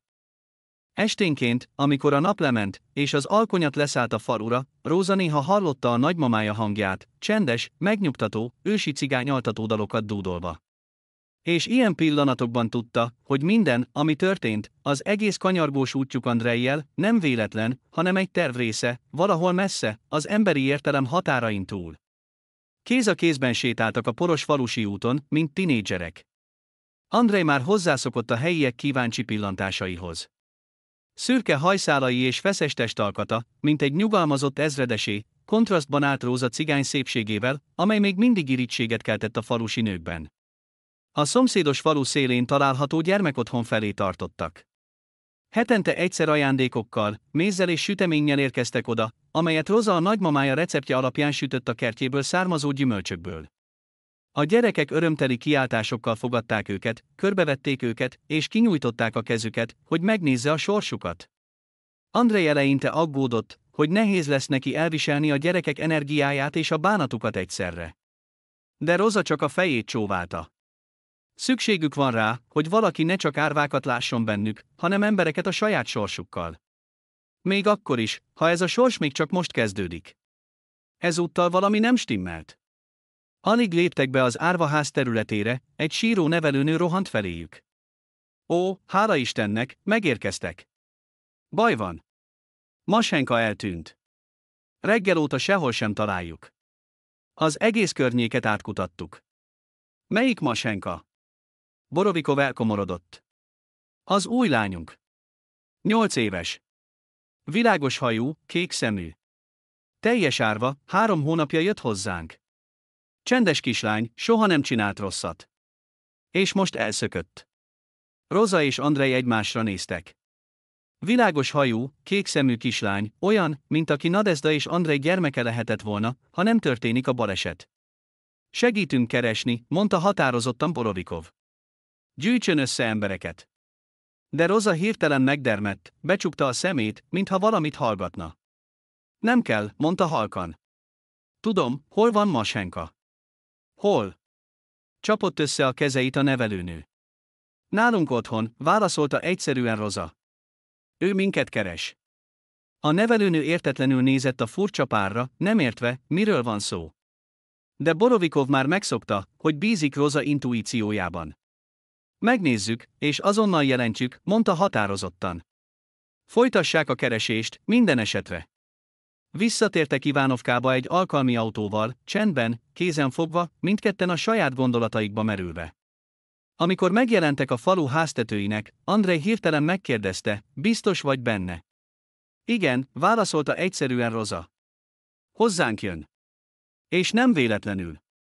A kapu mellett valóban ült egy kicsi alak, piszkos, fáradt, karcolt térdekkel és kuszaszőke hajjal. A lépéseket hallva a kislány felemelte a fejét, és Borovikov önkéntelenül megremegett. Kék szemek nézték, amelyek meglepően hasonlítottak Nadezda szeméhez. Te vagy az, Masenka? Kérdezte gyengéden Roza, és letérdelt a kislány elé. A kislány bólintott, és óvatosan nézett Rozára, majd Borovikovra. Te vagy az, Roza néni? Azonnal felismertelek, amikor megláttalak az árvaházban. A szemed olyan különleges, mint a nagymamámé volt. Emlékszel a nagymamádra? Csodálkozott Borovikov. Nem, rázta meg a fejét a kislány. De álmodom róla. Azt mondja, hogy meg kell találnom téged, hogy itt jól fogok érezni magam.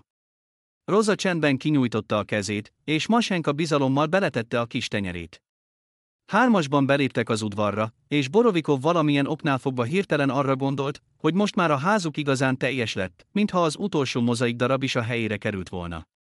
Az ősz észrevétlenül érkezett, aranyba és bíborba öltöztette a lombokat. Masenka, akit Roza és Andrej hivatalosan is gyámságuk alá vettek, hosszú bürokratikus eljárások után új otthonában virágzott.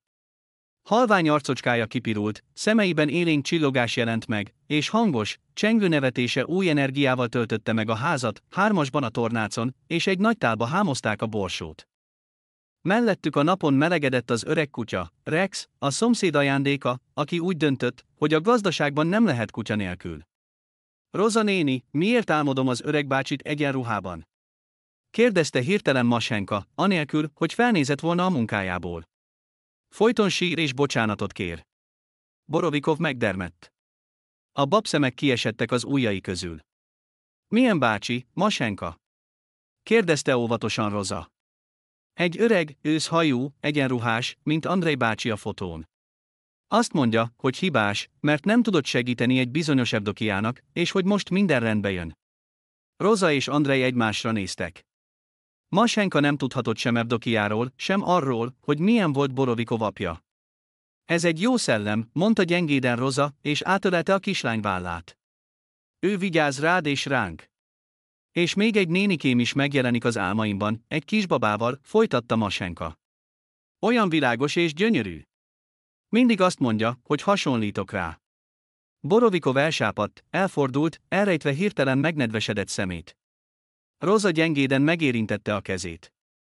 Andrej, nézz rá, mondta halkan. A kislányodnak is ilyen szemei lennének. Hosszú ideig nézte Masenkát, ezt az idegen, de hirtelen olyan közeli kislányt, aki mintha megtestesítette volna a beteljesületlen álmot egy lányról. Andrej bácsi. Masenka komolyan nézett rá. Hívhatlak apának. Soha nem mondtam még ezt a szót. Valami megremegett Borovikov arcán. Letérdelt a kislány elé, óvatosan, mintha félne elijeszteni, és átölelte. Igen, Masenka, ha tényleg ezt akarod. És Rosa nénit is anyának hívhatom? Kérdezte a kislány ügyesen. Igen. Rosa leült melléjük, és mindkettőjüket átölelte. Apa, mondta Masenka, mintha csak kipróbálná a szót. Anya. És hirtelen mindhárman sírni kezdtek a boldogságtól, a meglepetéstől, attól, hogy ebben a pillanatban valami kör bezárult, valami sebbe gyógyult, valamilyen átok hatása megszűnt. Este, amikor Masenka már aludt, Roza és Andrej a tornácon ültek, és a csillagokat nézték. A keze a lány vállán pihent, a lány feje az ő mellkasán. Ma reményt álmodtam, mondta halkan Roza. A csecsemővel a karjában. Azt mondta, köszönöm, hogy esélyt adtál neki, hogy anyával és apával lehessen. Most már nyugodt vagyok. Borovikov szorosabban magához ölelte. Szerinted Masenka az? Nem tudom, válaszolta őszintén Roza. De ebben a világban túl sok a véletlen egybeesés ahhoz, hogy mind véletlen legyen. Túl sok szál köti össze minket, az élőket és a holtakat, a múltat és a jelent. Elhallgatott, majd hozzátette, a családátka megtört, Andrej. A szerelem erősebbnek bizonyult a sorsnál.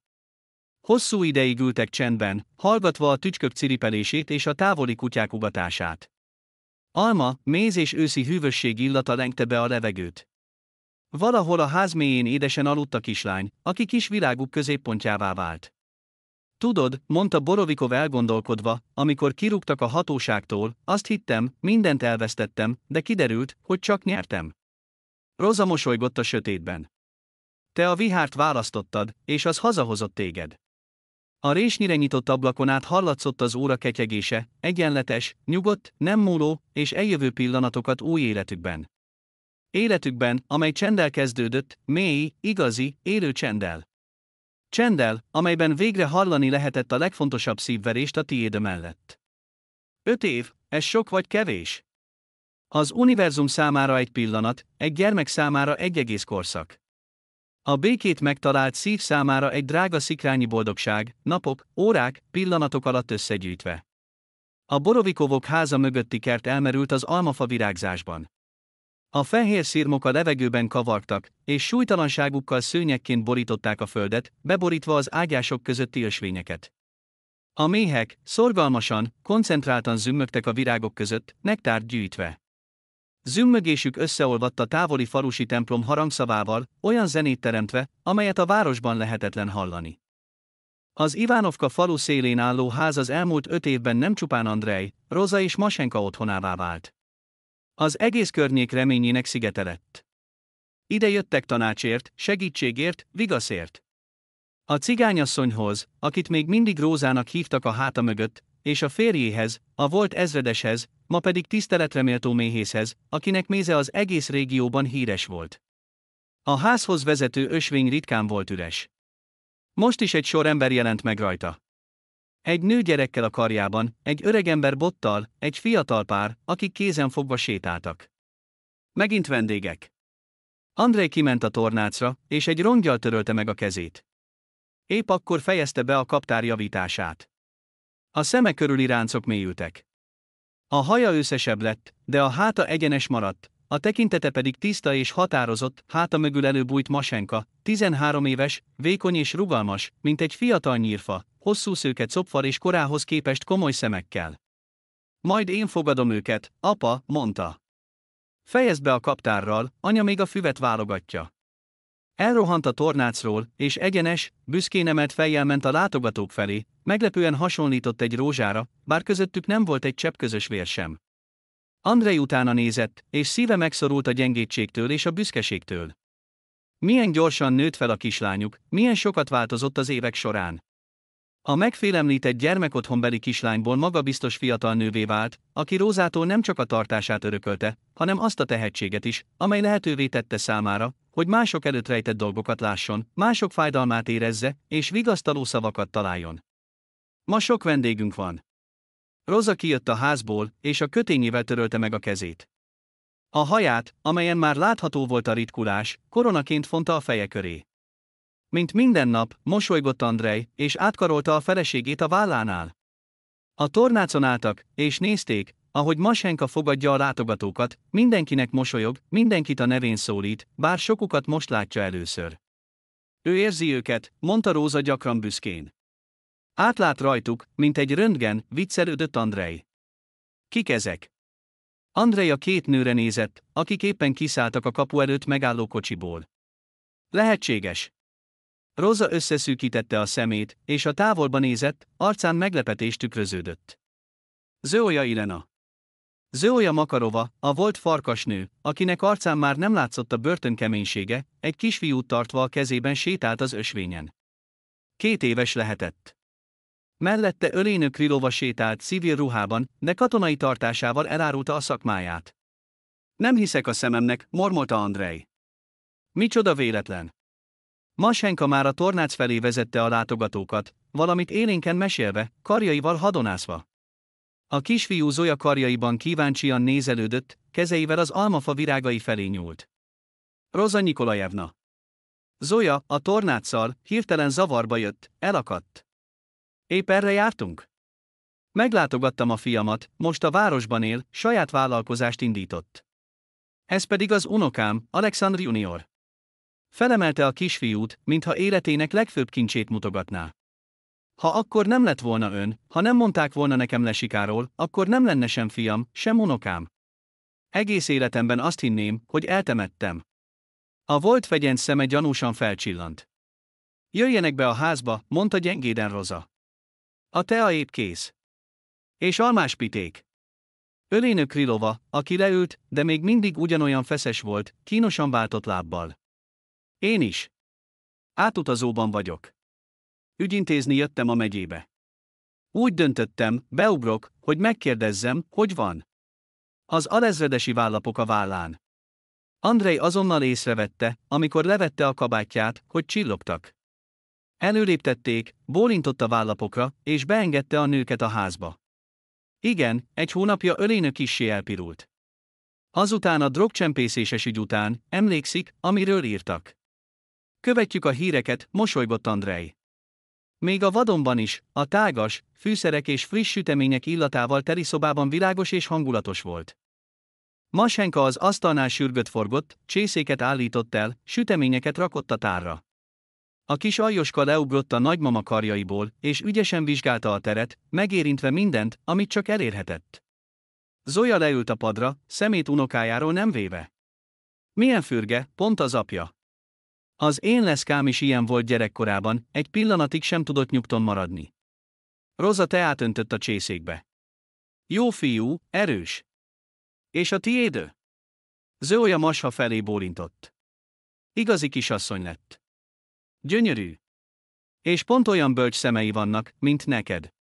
Krylova, aki egyenes háttal ült, mintha egy méter rudat nyelt volna le, hirtelen határozottan letette a csészét az asztalra. Rosa Nikolaevna, bocsánatot akartam kérni. Azért, ahogy akkora fogdában viselkedtem önnel, ostoba női féltékenységből. Most már értem, hogy ön megtalálta az igazi boldogságot, amit sem pénzzel, sem ranggal nem lehet megvásárolni. Csend lett a szobában. Csak a falon lógó óra ketyegett egyenletesen, számolva a másodperceket ennek a váratlan vallomásnak. Minden rendben, Jelena Szergejevna, válaszolta gyengéden Rosa. Mindenkinek megvan a maga útja a boldogsághoz. Te is megtalálod a tiédet. Krylova vállat vont. A munka. Ez az én boldogságom. Most már osztályvezető vagyok. Nagy csapatom van. Egyébként, fordult Andrejhez, hallottál Zotovról? Borovikov megfeszült. Régóta nem hallott semmit.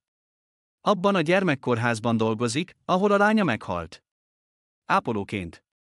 Azt mondják, a gyerekek szeretik. Foglalkozik velük, játékokat készít, meséket mond nekik. Különösen azoknak, akiket az orvosok már feladtak. Rosa és Andrej egymásra néztek.